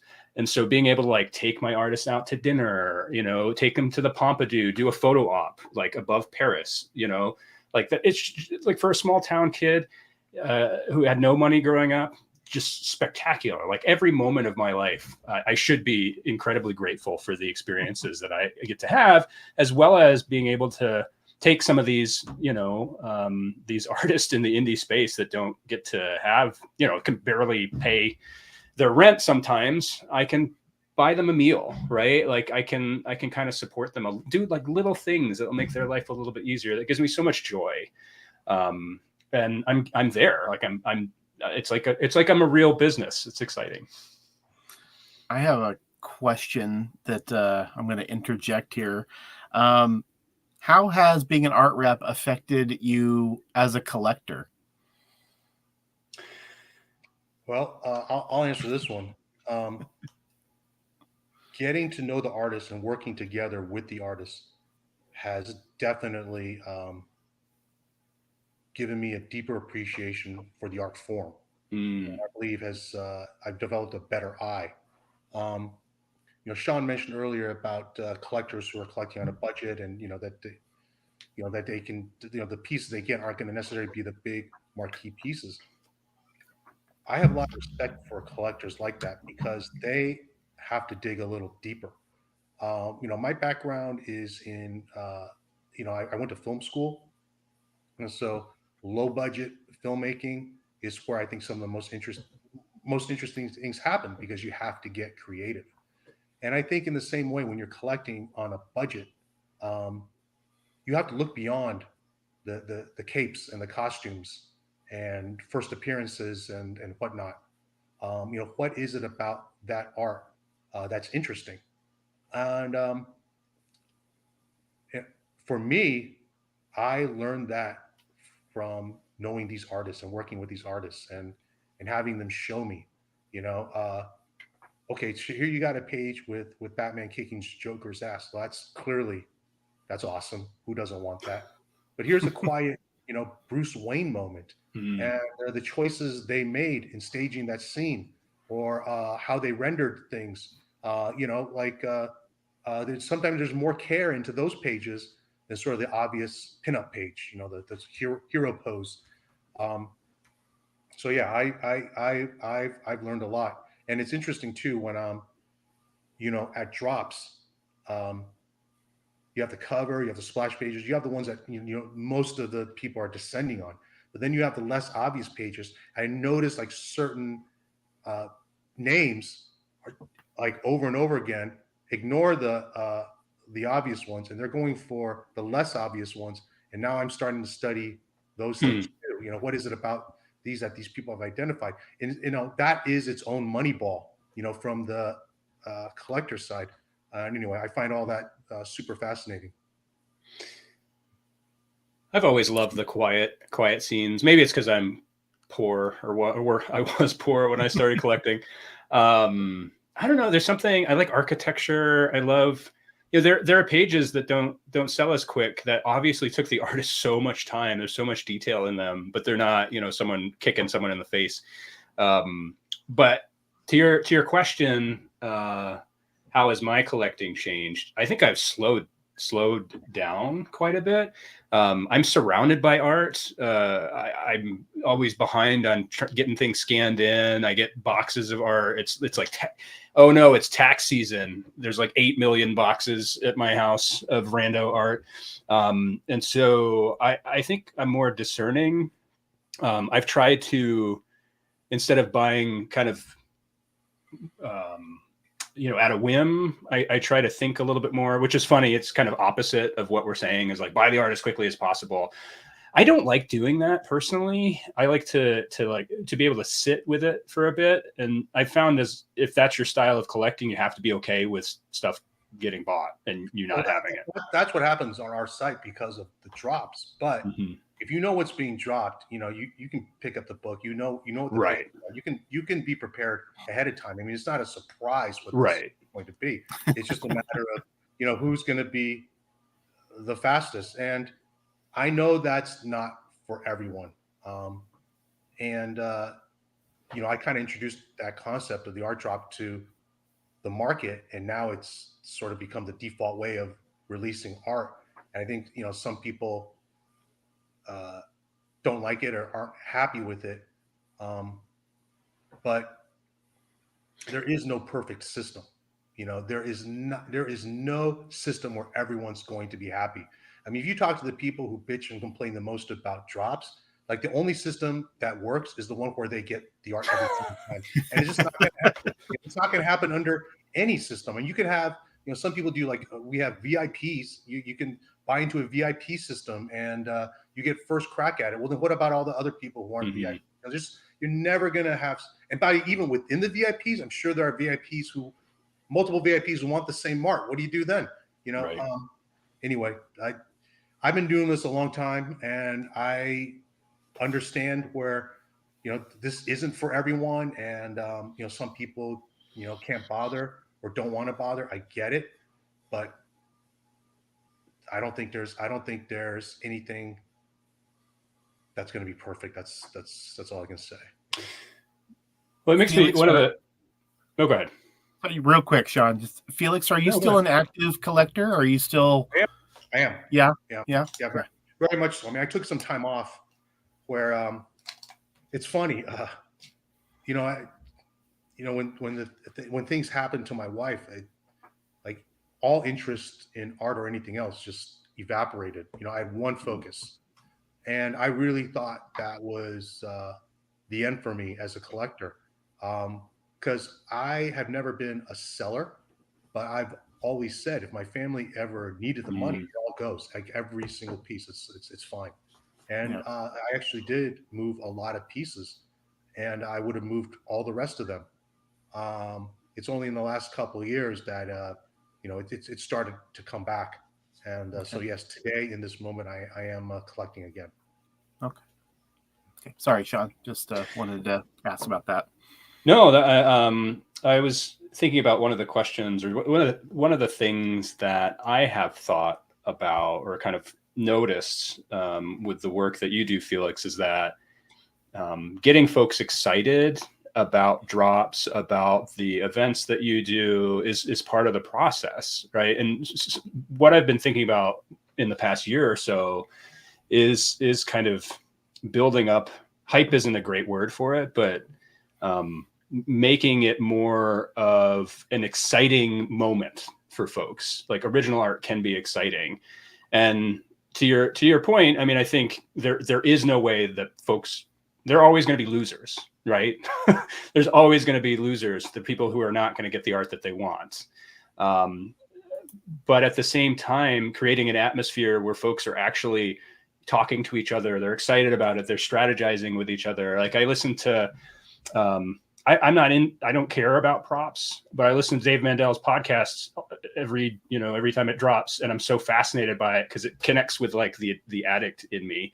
But building those like spaces where folks are excited, I think it helps build the community. It helps build the audience, because people see that and they get, it's hard not to be excited, right? Like, oh no, like there's a Felix drop happening. Like we want to talk about it. It starts off with good art from interesting artists and interesting people. Otherwise, it's the emperor has no clothes. I mean, you can see there have been other reps and sellers who've sort of try to mimic that, but there's no foundation for it.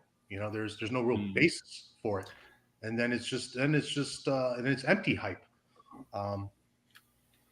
So start off with just amazing talent. That's all this is. I wouldn't be here. I wouldn't have been able to do any of this if it wasn't for the artists. One of the things I am always fascinated when the subject comes up on your podcast, Felix, is what happens when certain populations age out? What happens when certain fan bases wither away? Like, just in my lifetime as a guy who's been a fanatical about comics more or less nonstop since I was 11 or so. When I was a kid, there was a giant demand for anything related to Karl Barks. There was giant demand for the Archie fandom was still very big. There was, Harvey comics, which are now almost forgotten, were collected pretty massively. And the demand for a lot of those has just sort of dropped off. Like, I'm talking about back issue market stuff. But obviously original arts are related to that too. And I wonder, we've seen this huge influx in the last, I don't know how long it's been, but all of these kind of generic 70s Marvel covers going for gigantic amounts of money. And that's purely, I guess, fueled by nostalgia and by maybe the movies creating this sort of madness. But both of you, in your own way, have non-mainstream rosters that are kind of built more on the artist than on characters. A Daniel Warren Johnson collector is not collecting necessarily because he did Transformers or Wonder Woman. It's because he's become an auteur on his own that people are going to follow from book to book. What do you think about going forward? One of the questions that Sean had here was, do you think superhero art will be as popular? What was the time? He said 20 years. What do you think? Do you think that kind of collecting, that nostalgia-based collecting, is going to phase out or diminish in any way? I think nostalgia will take a different form. And it'll definitely reflect in the art. But I do think superheroes and the Marvel brand, and to a lesser extent the DC brand, are so strong that it will probably carry forward for a while, at least within our lifetimes. Do I think it's going to matter forever? No, but again, within our lifetimes, probably still the engine that pulls the train. Which I think Sean's group will hate to hear.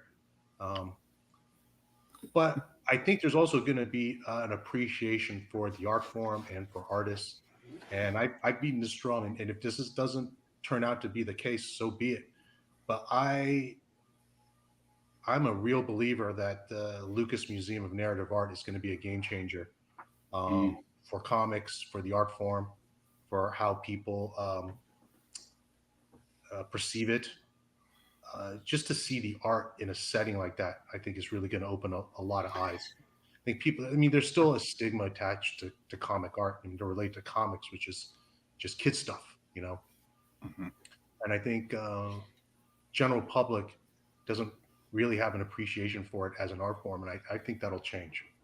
And I think you'll have names that will become important that have nothing to do with superheroes. Maybe a Caroline Cash, in 20 years will be, like Dan Clowes. I mean, I don't know. We'll wait and see. Which is also why, like, a question like that, None of us knows what's going to happen tomorrow. And this shouldn't be like picking stocks. Buy what you're into today. Tomorrow's not guaranteed for any of us, let alone 20 years. So collect what brings you joy now.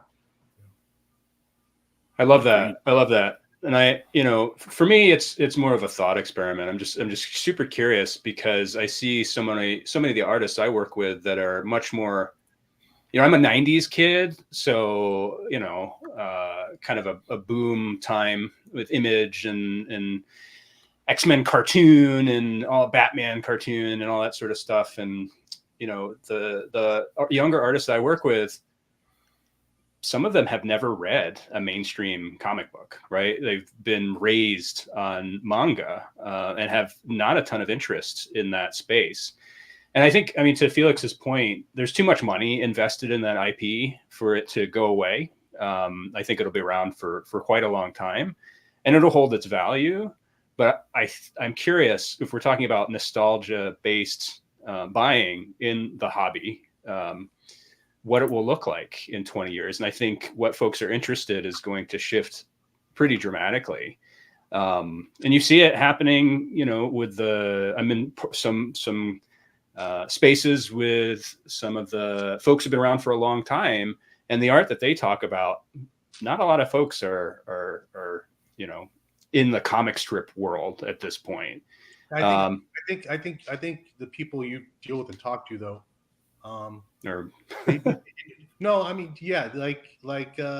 like maybe say the majority of younger readers are just into comics. The comics they like are manga or Raina Tegelmeier or Dave Pilkey. That's their idea of comics.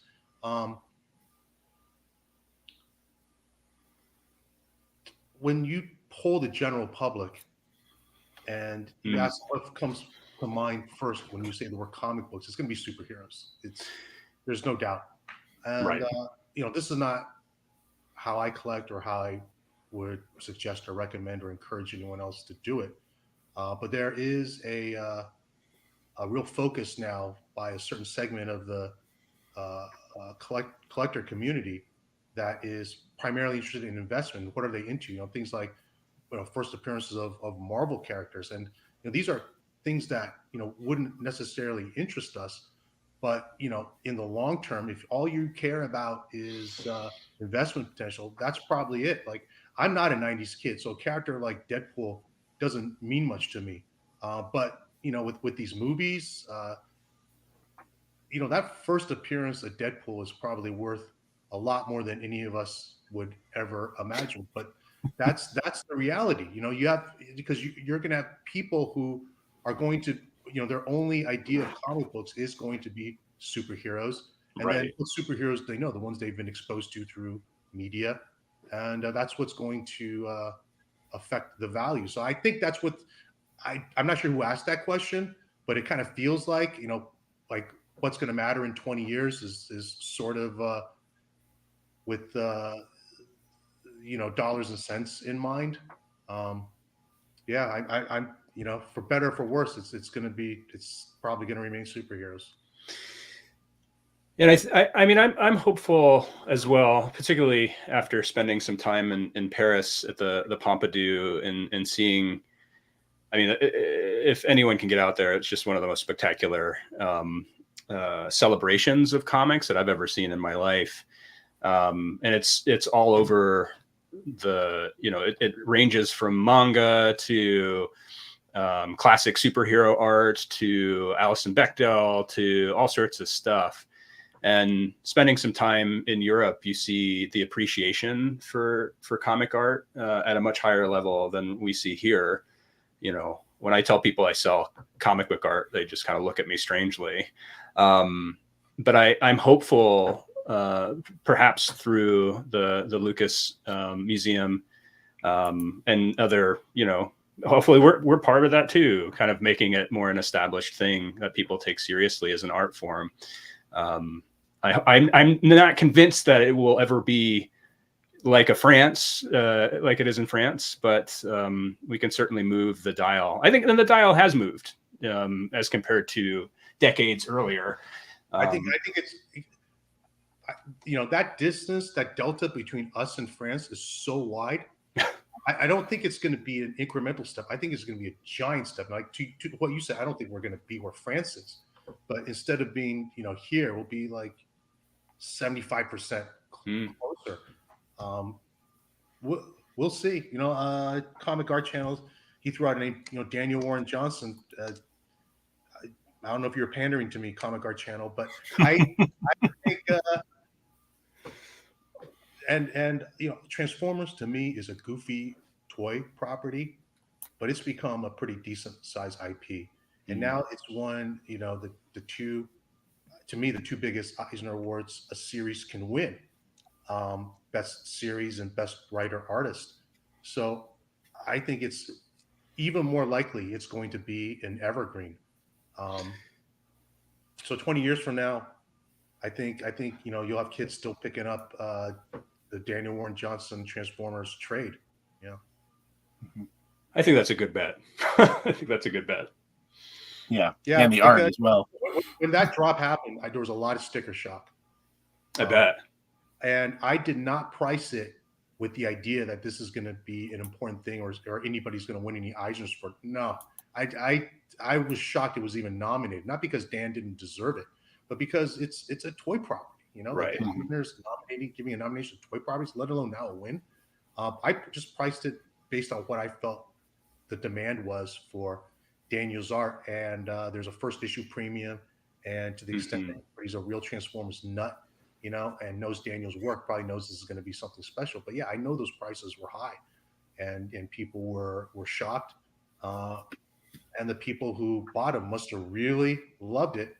And I think it's so cool that that's been validated, and I think the value has held.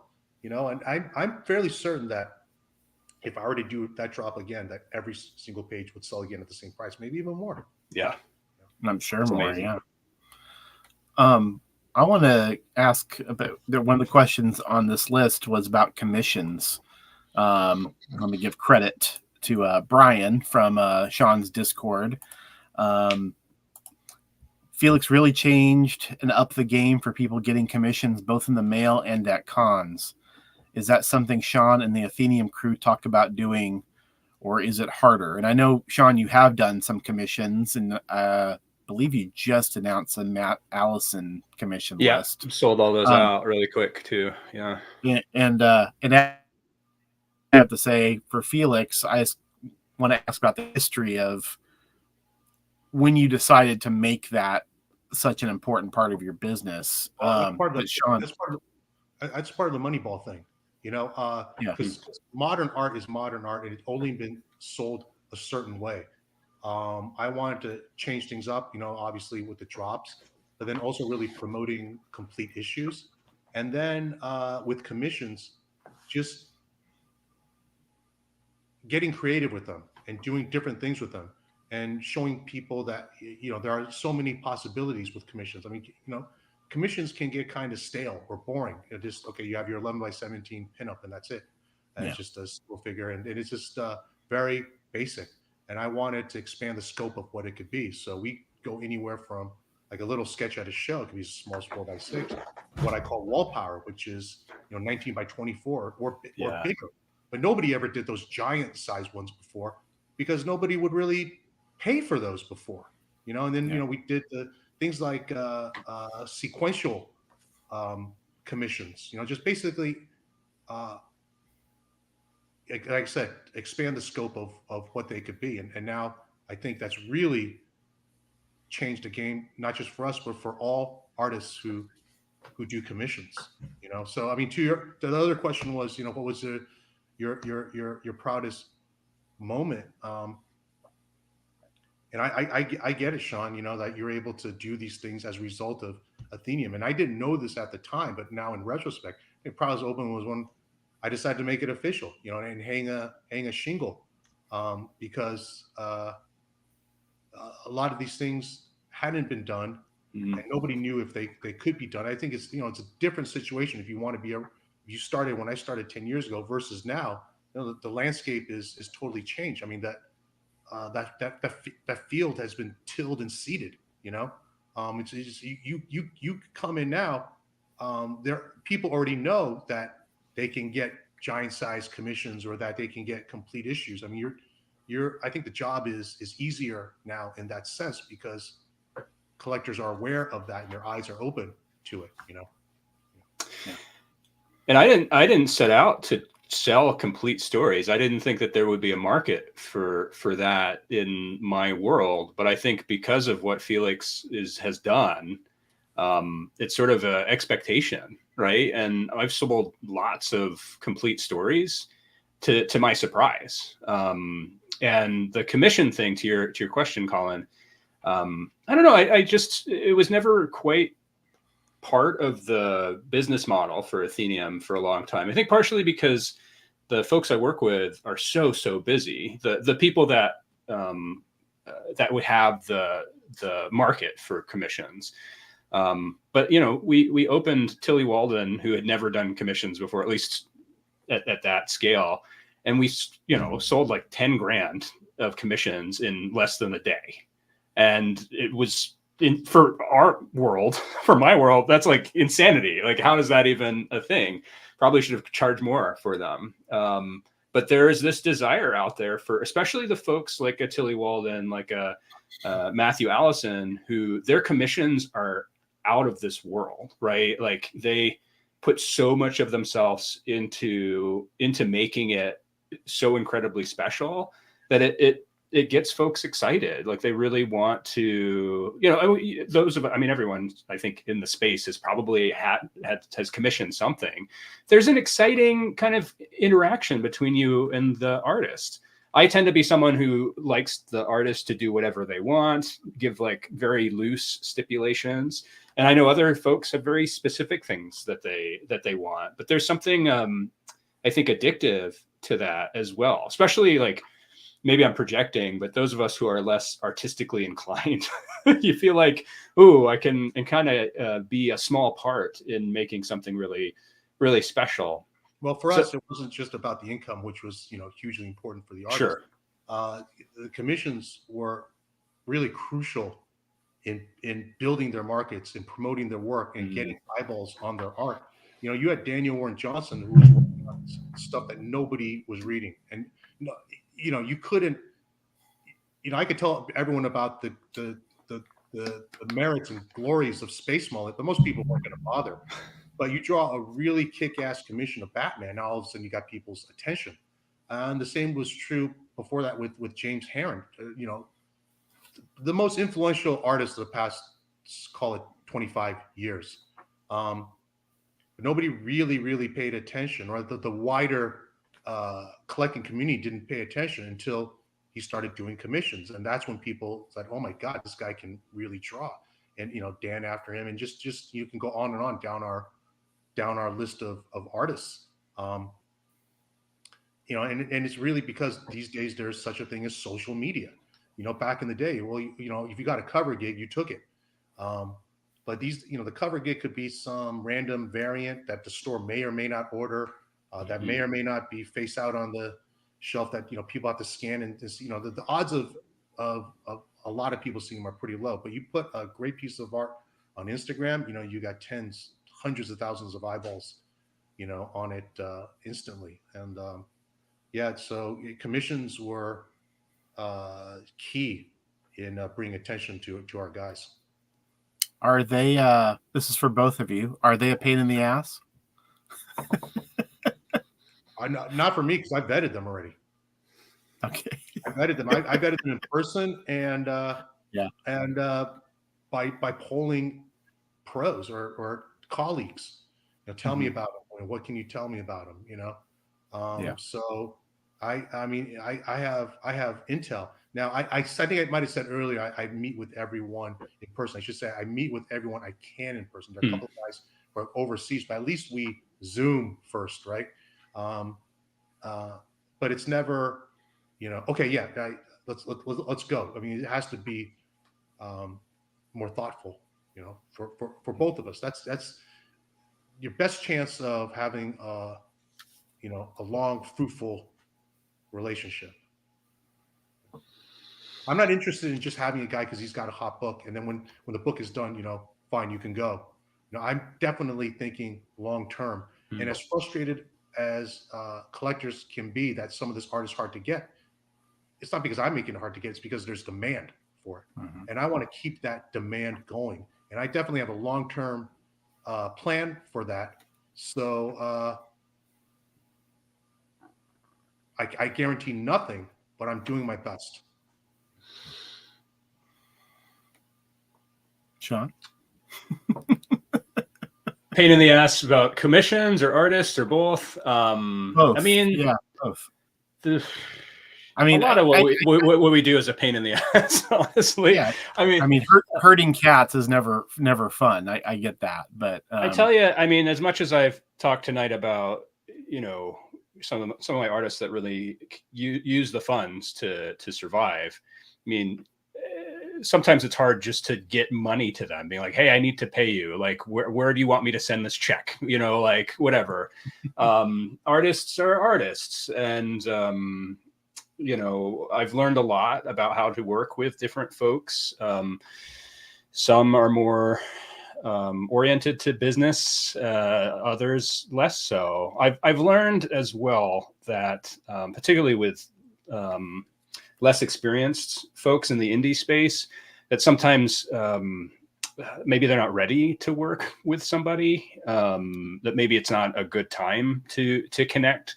And in my world, I always say to artists that when I talk to them, in initial conversations, if it makes more sense for you to sell your own art, do it. Like if you have the time, if you have a spouse that can do it for you, take that money. At a certain point though, an art rep can do a lot to get eyeballs on the work, as well as do all the pain in the ass stuff like packing and connecting with collectors and whatever else.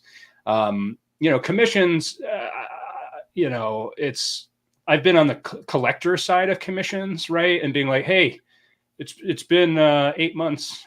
Just wanted to say hi, and now that's kind of my job as an art rep to kind of check in and make sure that things are moving smoothly. I say with my folks, I'm not going to offer commissions for artists that I don't think are able to do them, if that makes sense, or don't have the capacity to do them. I just don't want to get into that space of folks waiting for, unreasonable amounts of time. But that said, people are patient as long as you communicate with them. And that's kind of what I pride myself on, is communicating with folks and remembering what it was like to be a collector. Right. And even if there's a delay and whatever in my own shipping of just normal art, I will reach out and be like, I'm out of town. Like, I hope it's okay that it doesn't go out till I get back into the country. I think communication is so important in this space, both with collectors and the artists. But our commission is to deal with the things that suck, right? Like a lot of what we do is to make the artist's life easier. Like, I'm going to take this on so you don't have to worry about it, right? Just pack it well when you send it to me. Please, for God's sakes, can you just pack this like priceless art with like a little bit of care? Yeah. Someone mentioned herding cats.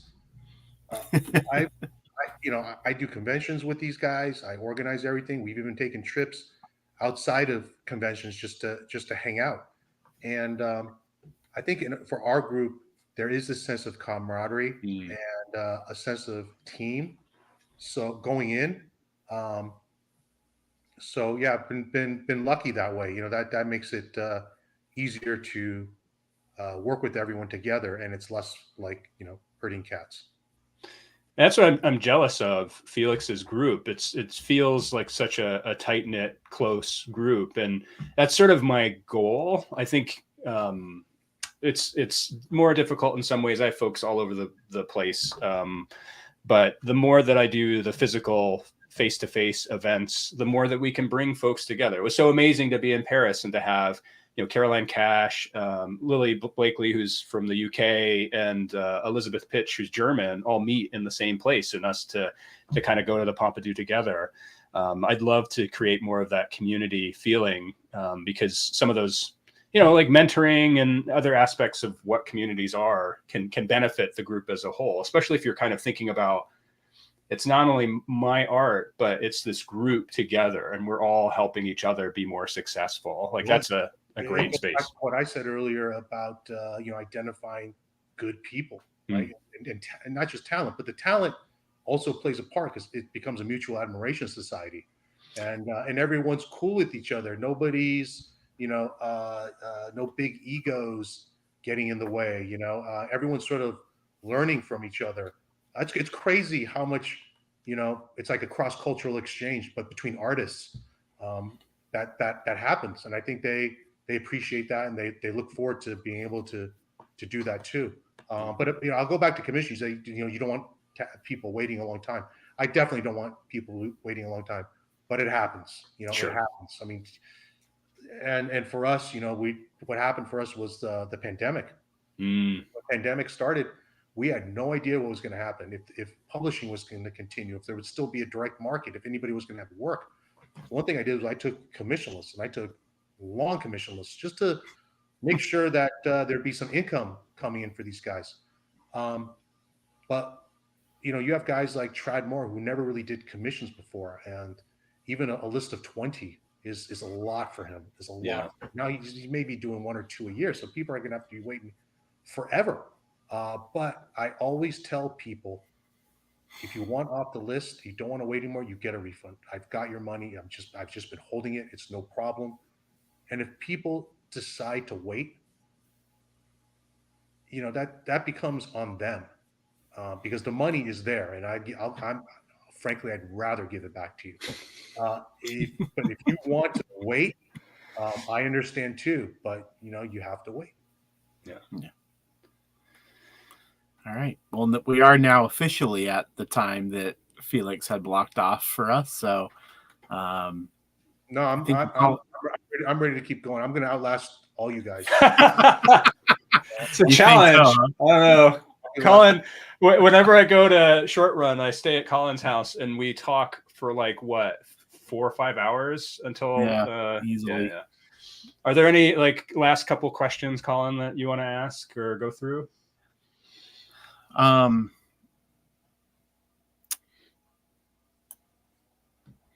get this one's really open-ended, and we have touched on it a little bit. But where do you see the hobby going in 5 years? And that can be either in your part of it, what you do, or just in general, I guess. Do you have any thoughts about where it's going? I mean, I have hopes for where it's going. I think part of what Atheneum hopefully is doing is bringing in a larger audience for original art. Folks that maybe had no idea that it existed. Sort of like me, I didn't know it existed before I started collecting, really. But I see, these people who are, they're into Remy Boydell, or they're into Alex Graham, right? And those folks are posting about this original art that, they weren't aware of before.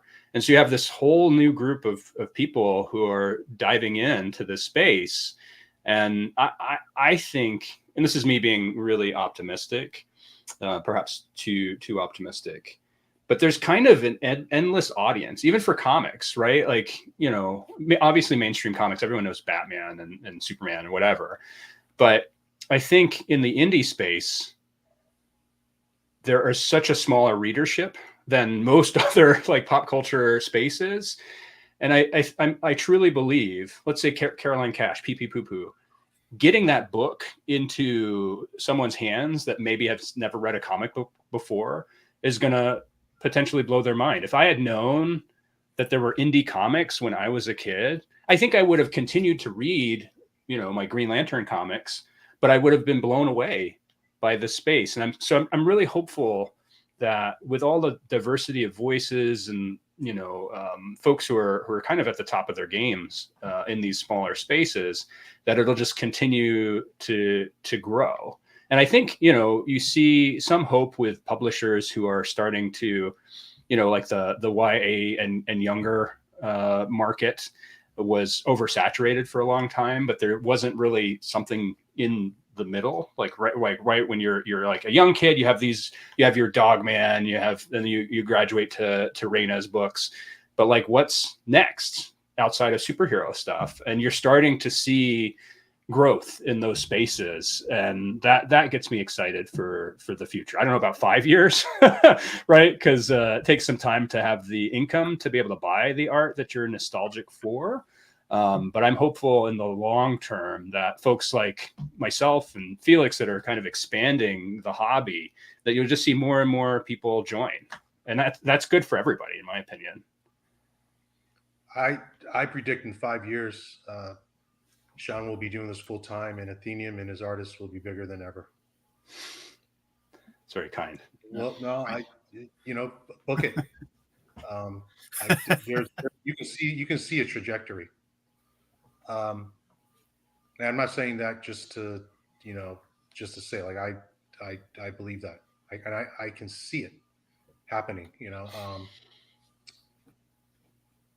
Seeing Caroline Cash at the Eisners, and going to that Silver Sprocket booth, which I actually have been in the store before, because I am here in the Bay Area. It doesn't really feel like a comic shop, but going, it's like just seeing the energy around that booth. I can see a shift, and I think that portends well for Athenium. Overall, and I'm trying to be as neutral and objective, uh, commentator when I say this. I think the market's just going to be bigger.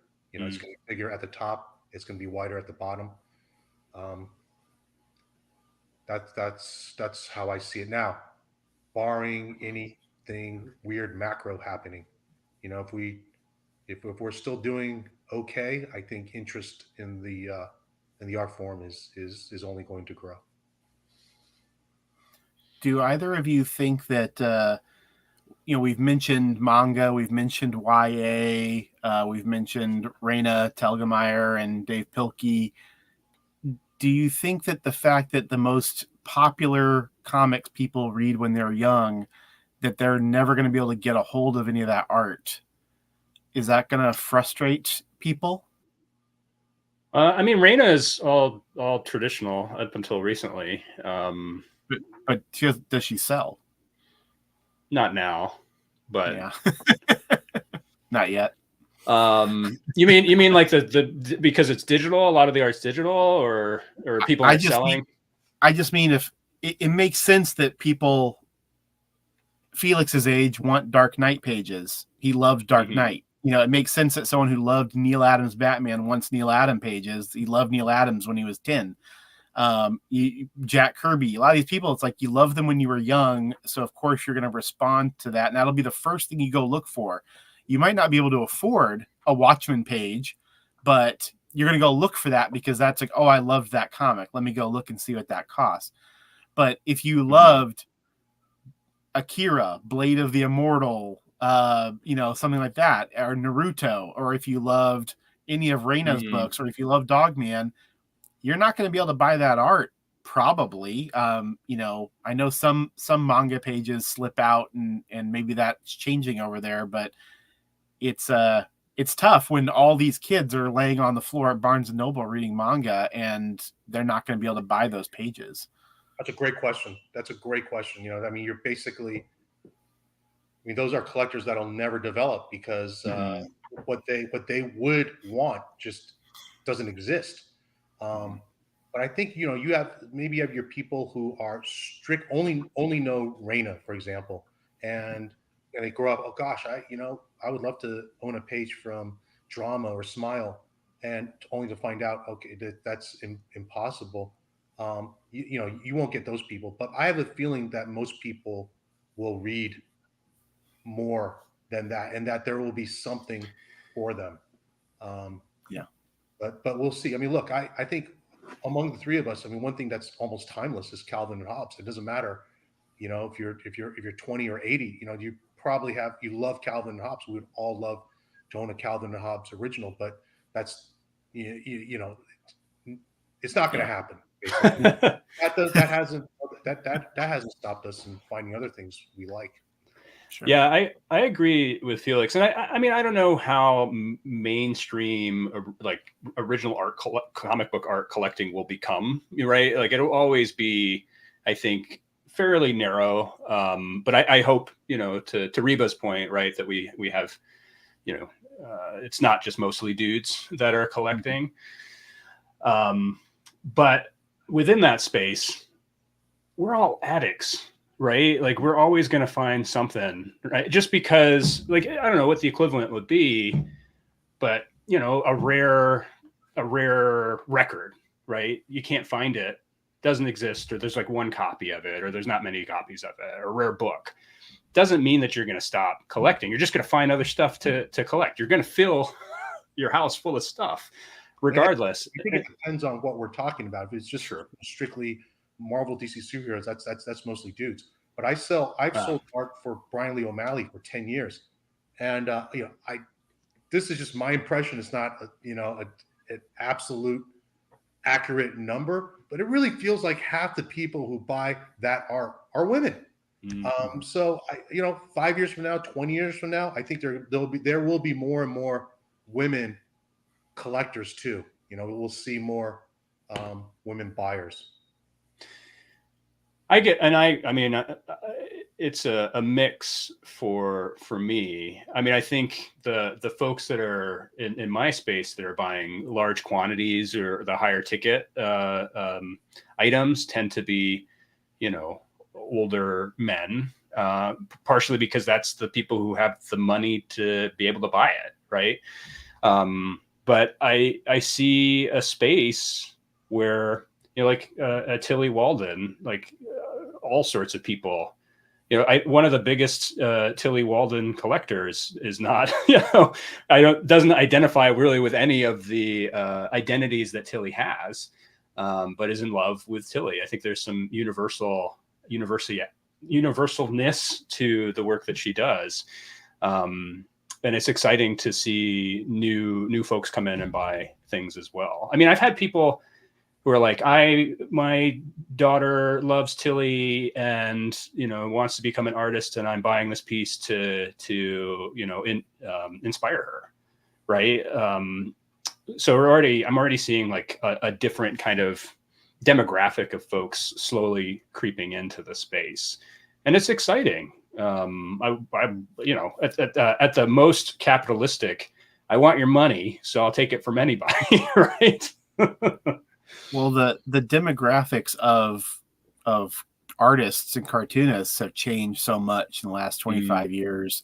There's just so many more women, so many more people of color making comics than there were before, when you had to live in New York, or, you know, you had to be located in certain places and get through certain gates, and that's not really true anymore. And we keep talking about Caroline Cash. I mean, one of the things about Caroline is she has talent to burn, but she's also fucking cool, you know, and and that is going to go a long way for her. Like, that she's going to have a personality that can be marketed as well. And, you know, you go back in the space you occupy now, Sean, 30, 40 years ago, there were great women cartoonists, but a lot of them just couldn't last because there was no money anywhere. So it ended up being like 10 guys, you know, who made it. And those guys have all been successful, but they all had to survive poverty for 10 years. I mean, Dan Clowes and Peter Bagg and the Hernandez brothers, these guys were all like subsistence living for a long time. But now maybe, you know, just by virtue of having artists that look like the buyer, there's that leads me to hope that there will be buyers who are like, I want to be associated with Caroline Cash, whereas they might not have had that opportunity 20, 30 years ago. I don't own any Caroline Cash art at all. I only know Pee Pee Poo Poo because I like the title.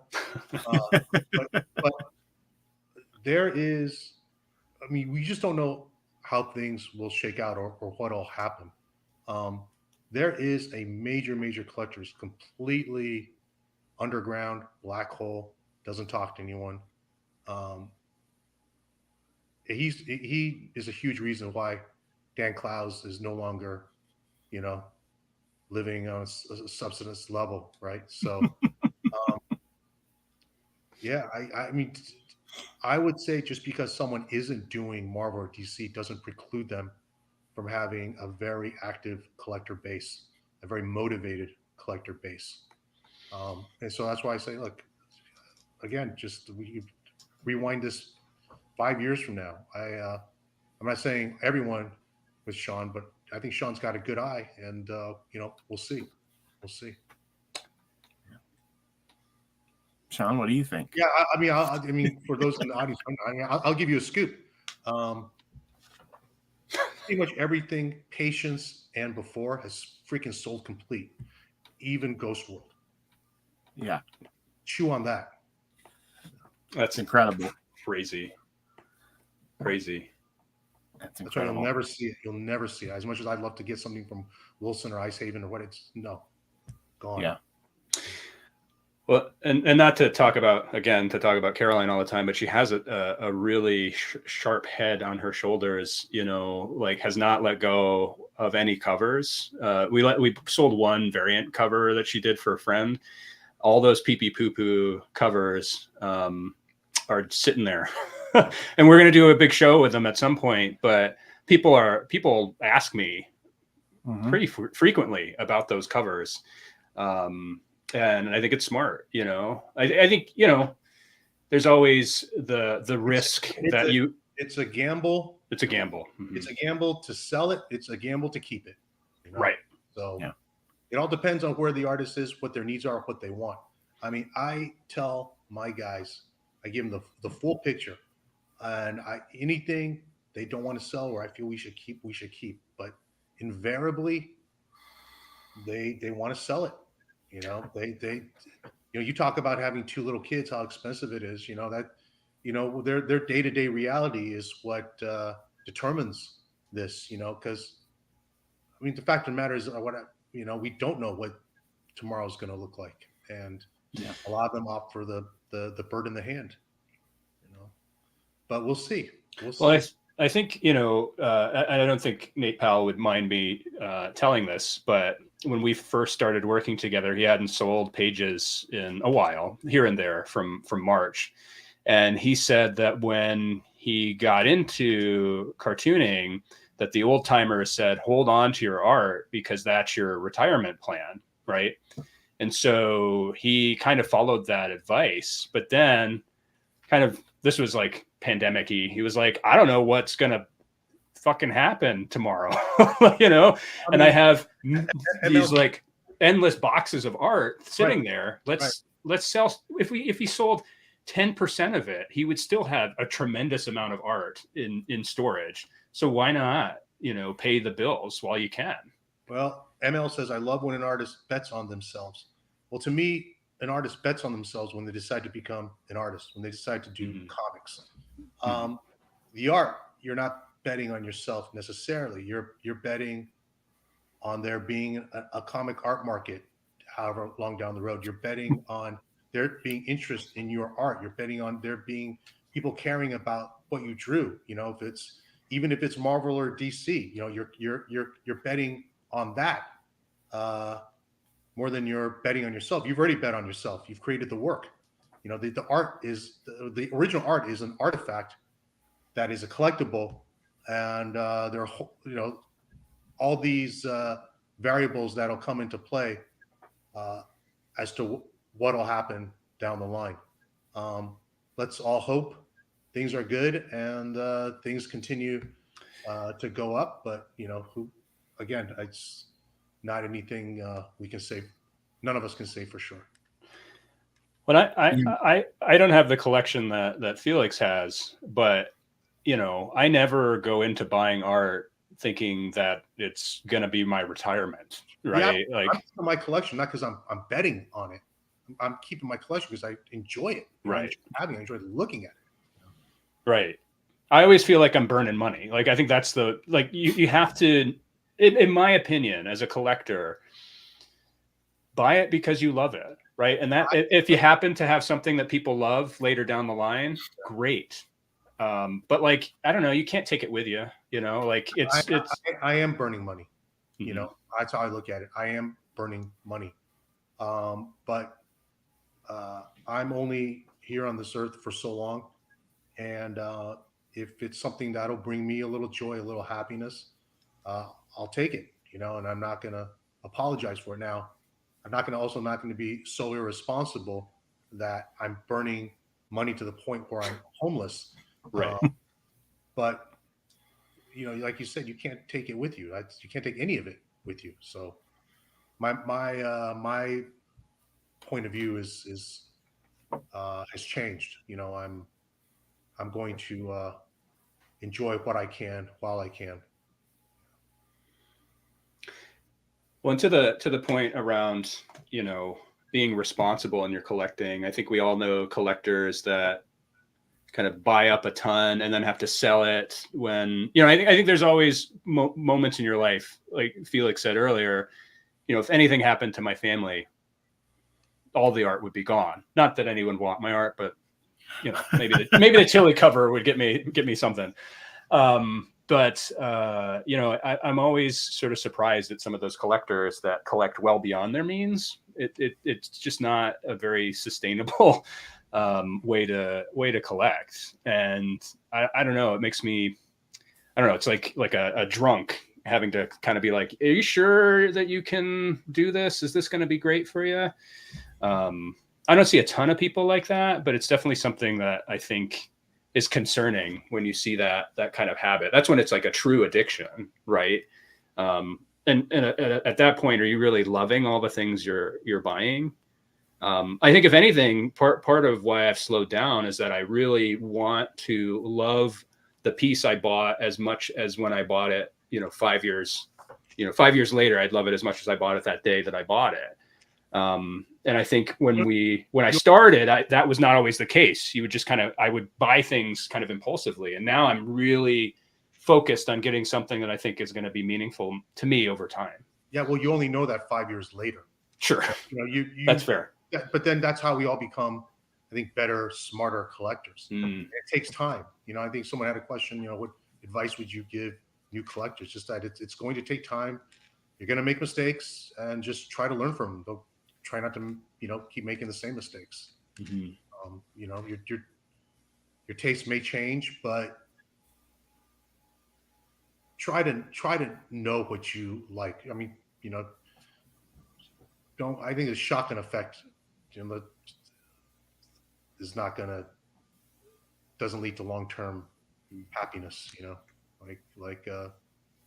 be a little more targeted if you can. Well, one byproduct of the prices increasing so much in all spheres of comics, even at the lower end, is that most people have to be more targeted. I mean, on your newest podcast, Felix, Jim Halperin's talking about the pieces that got away from him, and these were all going for hundreds of thousands of dollars. And he clearly has the means to go for it on all of those. But there's a little push and pull there, because he says he doesn't regard it as his money, so he's right, a little more disciplined and careful about it. But at the same time, he regrets not going higher. And my feeling is, you can afford it. You can buy a Dark Knight cover. You can buy these EC covers, and you'll be okay. You'll still have plenty of money. You'll be fine. So you've wanted these for so long. I don't know. That's just. I know it sounds like I'm encouraging like your irresponsibility, but I that's really how I feel now, with the caveat that if you're in that position, and that's that very privileged position, I don't see why he should be denying himself. But anyway. One of the things you mentioned on that podcast that you asked him was because Roger Hill passed away recently. I assume, Felix, did you know Roger Hill? I didn't know him personally. We Okay. interacted through CFA APA. That was that was my experience with Roger. Yeah. Yes, you and I are former members. Sean's still a current member of CFA APA, and you asked Jim Halpern, was that kind of the last of the giant collections, this sort of mega collection that was out there? And he said, no, I'm always surprised. There's always more. Related to earlier when we were talking about people aging out of their interests, at the same time, people are going to be aging out of just their collections, just getting older. Guys who bought stuff when Sean's mentor, who I met, has a great collection for a regular working guy. He has amazing artwork because he's been collecting for so long. I don't know. How do you think that will affect the hobby? Just pieces flooding in when some of these guys pass away that own hundreds and hundreds of pieces. When you have someone like a mega collector or especially a dealer who's propping up all these pieces, especially at the lower end, when a mega dealer goes, not only will that no longer be happening, they'll no longer be supporting auctions and keeping bids high, but their own holdings are now going to enter the marketplace. So it's a double whammy. It is it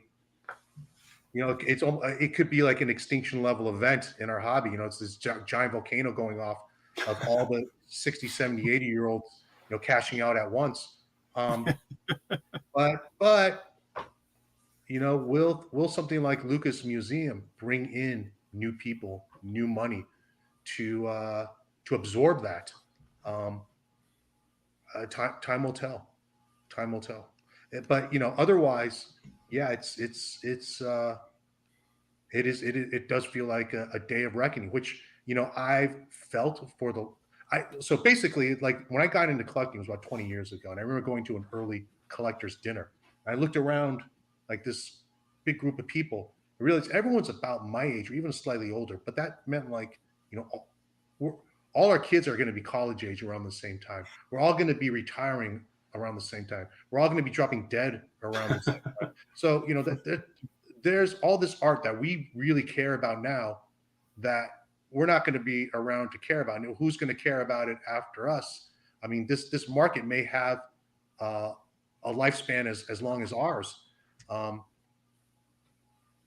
But yet, doesn't feel like a safe bet, doesn't feel like a good bet, but that's why I just consider burning money, because I love it this much. But if I'm looking bigger picture, and this isn't just being Pollyanna, this is trying to be take everything into account.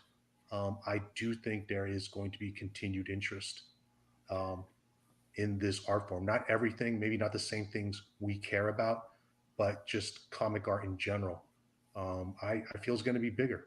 It may not look the same. Maybe 20, 30 years from now, Raina lets it go, and that's what's setting records, and nobody cares about Dark Knight anymore. That could very well be the case. But the point being is that comic art as a hobby, as a collectible, as a market will still be going. And I mean, there's always going to be the pages or the stories or the characters that bring a premium. I mean, I'm excited not to see people age out and die, but I'm excited because I think there are so many collectors out there that haven't shared what they have. And you see some of these gems or these interesting pieces finally come out. And even if I can't afford to buy them, it's just interesting to know that they exist.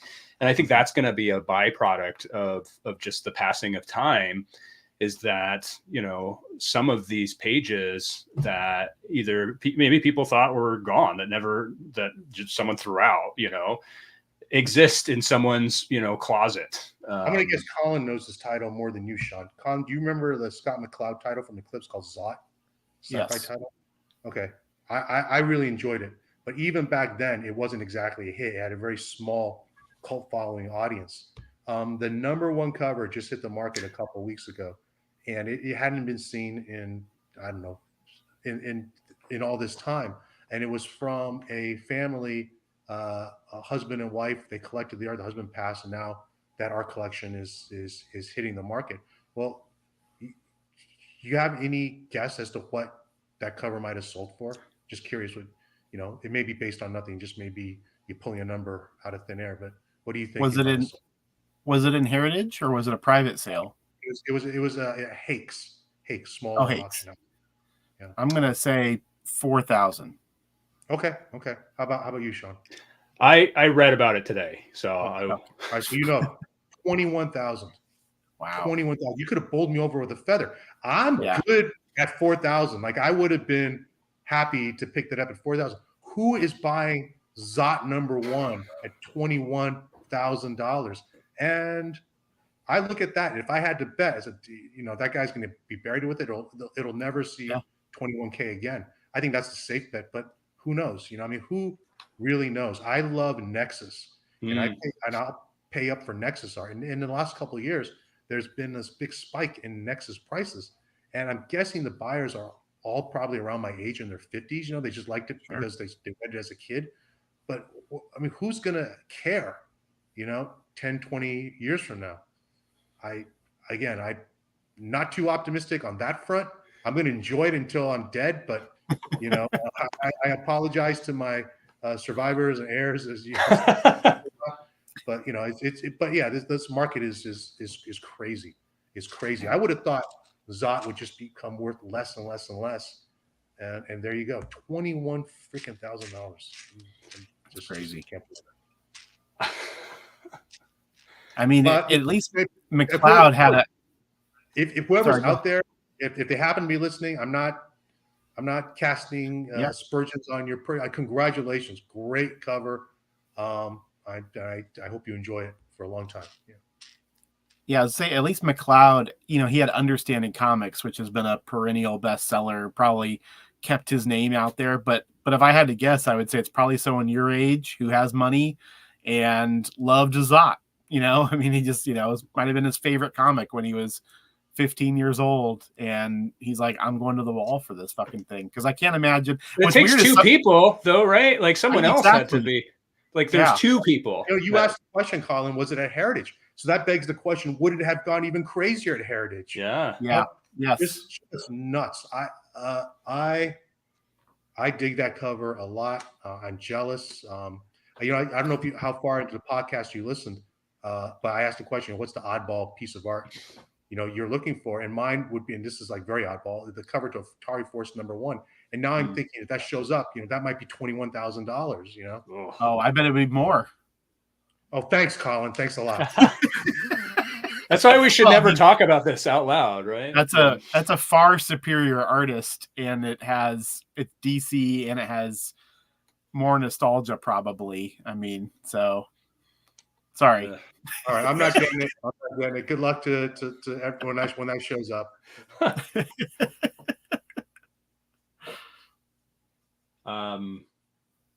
I thought this was interesting. What's one thing you wished you knew before becoming an art rep, or one thing you do differently or wish you could change?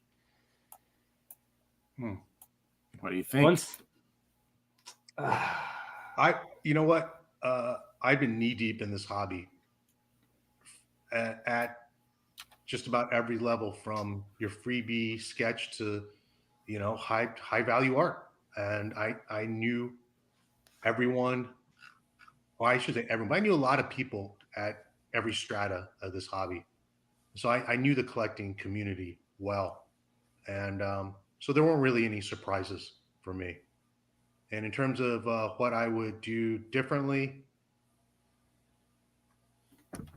you have to come back. Yeah, I'll have to get back to that one. I can't think of it off my head. I think I don't know. I don't have any regrets or anything with my journey thus far.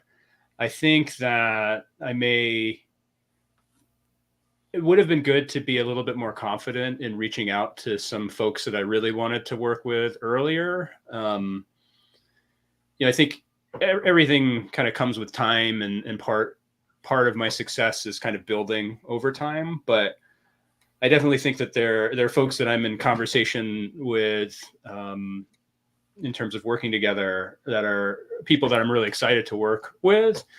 And I think I could have approached it earlier and had the same kind of positive outcome. So who did you lose out on someone because you were too shy?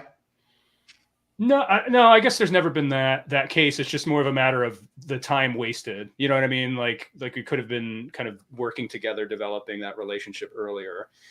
There's not I don't know, like the folks that I work with. I mean, I guess I don't know. There are other reps they could work with, of course, but people seem to. I get certain types of folks who like kind of the vibe of Athenium, both in terms of obviously like the professionalism and whatever, but also, the fact that we do the grants, that we do this other work, it kind of brings a certain personality. And I think at one point I was unnecessarily nervous that maybe I would lose folks to others, which, to your earlier point, Felix, like we're not in a marriage, like the people can come and go as they want. But I think I've been surprised at how connected people feel to the Athenium project, if we want to call it that. Well, I guess that'll be my other 5-year prediction, is that in 5 years there will be an Athenius comic art that has a Discord and has a YouTube channel and works with indie artists, like super indie artists. So. And then I'll be talking to them in a YouTube thing. How many for both of you? I know a little bit more about Sean just because we do talk, but for you guys, how many people approach you to be represented, and how many people do you pursue? Well, for me, it's for a long time now. People approach me, and that's very nice, and I appreciate that. But obviously, I can't rep everyone. But I'm very flattered and honored when people come to me. I joke with my buddy Lambert, who is probably the closest thing I have to a mentor because of all his experience in the hobby. And this guy has known everyone for almost 40 years now. I joke, well, I don't, we're pretty much done. We're pretty much, we're not bringing on anyone, but I do have one spot, and I call it the Stuart Eminem spot. And that is, if Stuart Eminem ever knocked on the door, yes, there is a spot for you. And then one day, Stuart Eminem sent me an email. It's like, I did not see this coming. I had no expectations, but believe it or not, we got a spot for you.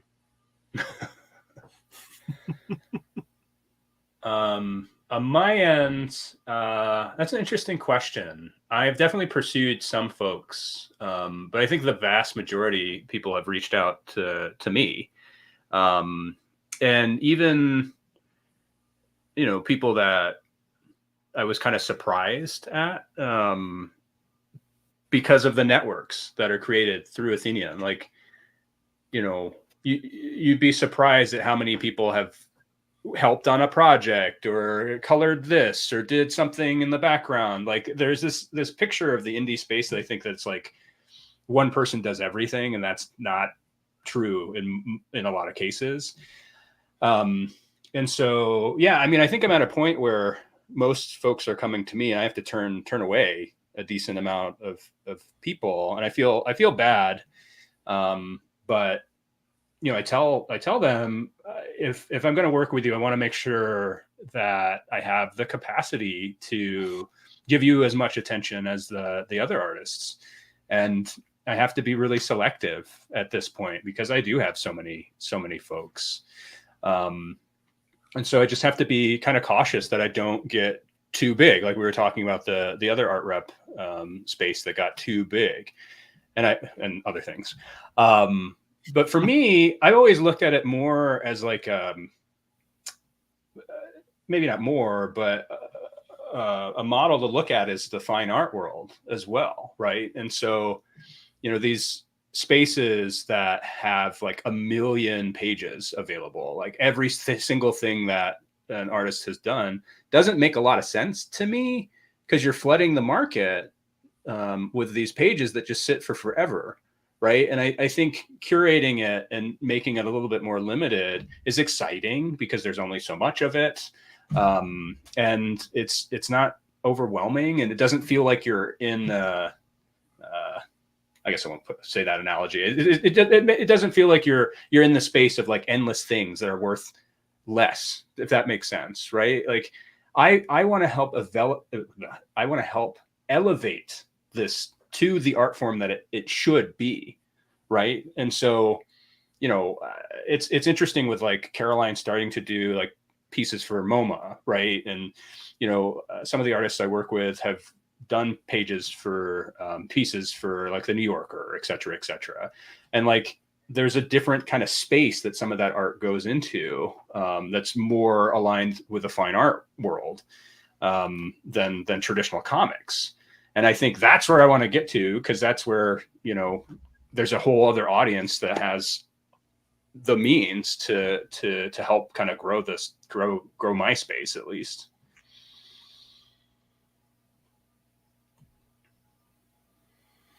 Anything else, Colin? No, I feel like we've hit most of this stuff. Well, we can wrap it up. Yeah, I think so. Man, anyway, very generous. Oh, what's up, Felix? Is something else you want to say? There was actually an audience with us today too. I know. I've been very impressed. I guess I want to shout out showing up. Yeah, thank you so much. Yeah. And I want to shout out Charles Globitz, the artist that I work with. He wrote that some of his art is going to be in the Lucas Museum, which is really exciting. Very cool, very cool. And he had some art at the in San Diego at the Comic-Con Museum the past few months. So check that out. And yeah, thank you, folks, for joining us and for your commentary on the side. Really appreciate it. Yeah, for sure. And thanks, Colin, for doing this. Yeah, thank you for being willing to. We appreciate it. We're old. We got nothing going on Saturday night. I know, you always see me. You see me in the Discord, like begging for people just to like entertain me on Saturday nights while everyone's like out at the movies or like going on dates and stuff, and I'm like packing. So this has been a great time. So thank you both. Colin, is there any last words that you have? No, not really. Colin has a zine. Do you call it a zine? Is it a zine? Yeah, I do. I call it a zine. I guess I didn't introduce myself at the top. I said my name, but I'm Colin Blanchette. I publish a zine about comics called Canon, canonzine.bigcartel.com. If you're interested in stuff nobody else is, that's kind of our corner. Yeah. I've gotten to know Sean over these last few years. I think I randomly asked him about Tilly Walden pieces on Twitter, and we struck up a friendship from there. And it's really exciting for me to be sitting here celebrating 3 years of Athenium, watching it grow. I remember, the early days of Sean acting like, well, I don't know if this will be anything. And here he is now. He's made really great strides, and yeah, being invited by Sean to participate in this, talk to Felix, who, like I said, the podcast was a revelation for me when I came across it, and really opened up a new world. On top of just being very entertaining, just being very entertaining and introducing a whole cast of characters. Andy Robbins forever, yeah, it's been great to chat with you guys. I appreciate it. Yeah, I think that is what made it popular, is that there were people who were collecting in isolation, like you said, and it just gave them a window into the, larger community. And, since then, I think Bill Cox's Comic Art Live channel has sort of filled in that spot. But so I'll still put these out from time to time, and yeah, I really appreciate you guys saying nice things. And Colin, you have a YouTube channel too, correct? I do. Most somewhat defunct, but it is there. Oh. I do use it. I hope to use it more in the future, especially for things like this. Do some chats, and once again, trying to explore corners of comics that are underexplored. Not just small press, independent stuff. I'm interested in all kinds of comics, and would love to talk to some artists and publishers in the future. But yeah, mostly had my head wrapped around doing this zine and enjoying that. Sean and I are working on a book project, which is stressing me out, but is exciting. And yeah, so yeah, it feels like I don't know. You talked about Billy Bean earlier, Felix, with the moneyballification of original comic art. I said this to Sean. Sean's not a sports guy, but I told him, I'm a big NBA guy. I know you're a Warriors fan, Felix. So am I. And what fascinates me about the sports ecosystem is we all know the players and we know the coaches, but the referees and the PR people and people who are just there, they're part of that ecosystem too. And we're watching all of them while they're at work. And so like everyone knows LeBron James or Steph Curry, but like they talk to the refs like they're just talking to a guy they would at the office, and it's fascinating. I told Sean that just getting involved on a small level doing this stuff, it's like I'm one of those guys too. I'm not a ref, but I may be a guy who mops the floor up when they run down to the other end of the court. But you get involved, you meet some cartoonists, I hang around with some of the Fantagraphics people. It's like, it's just sort of, you're in the mix, and it's pretty fun. And yeah, getting to know Sean's been a big part of that, getting me out of my shell in my middle age. So I appreciate it, and I do think that every part of the ecosystem plays a role. It isn't just the cartoonists, just the publishers. It's, it is blogs and, retailers and, there's just people all over the place playing roles. And the comic art world is a big world, but a lot of people who know about comics have no idea it exists. And I just think it's really fascinating, and I wish more people could know the joy of owning a piece of original art. They don't have to go for some huge, gigantic piece. They could find something small. And I've seen a couple people do that I've known, and it's just really brought pleasure to them, even to get something that's $100, and yeah, it's so satisfying. And yes, some people get addicted and they go in whole hog, but it's great to hold a one-of-a-kind piece in your hand from an artist that you really admire. So, great point, Colin. This is an ecosystem, and we all play some part in it, and we are keenly aware of that. We appreciate everyone. Fans, people who have YouTube channels or are on social media just talking about this stuff. Yeah, we definitely appreciate that for sure. It's a privilege.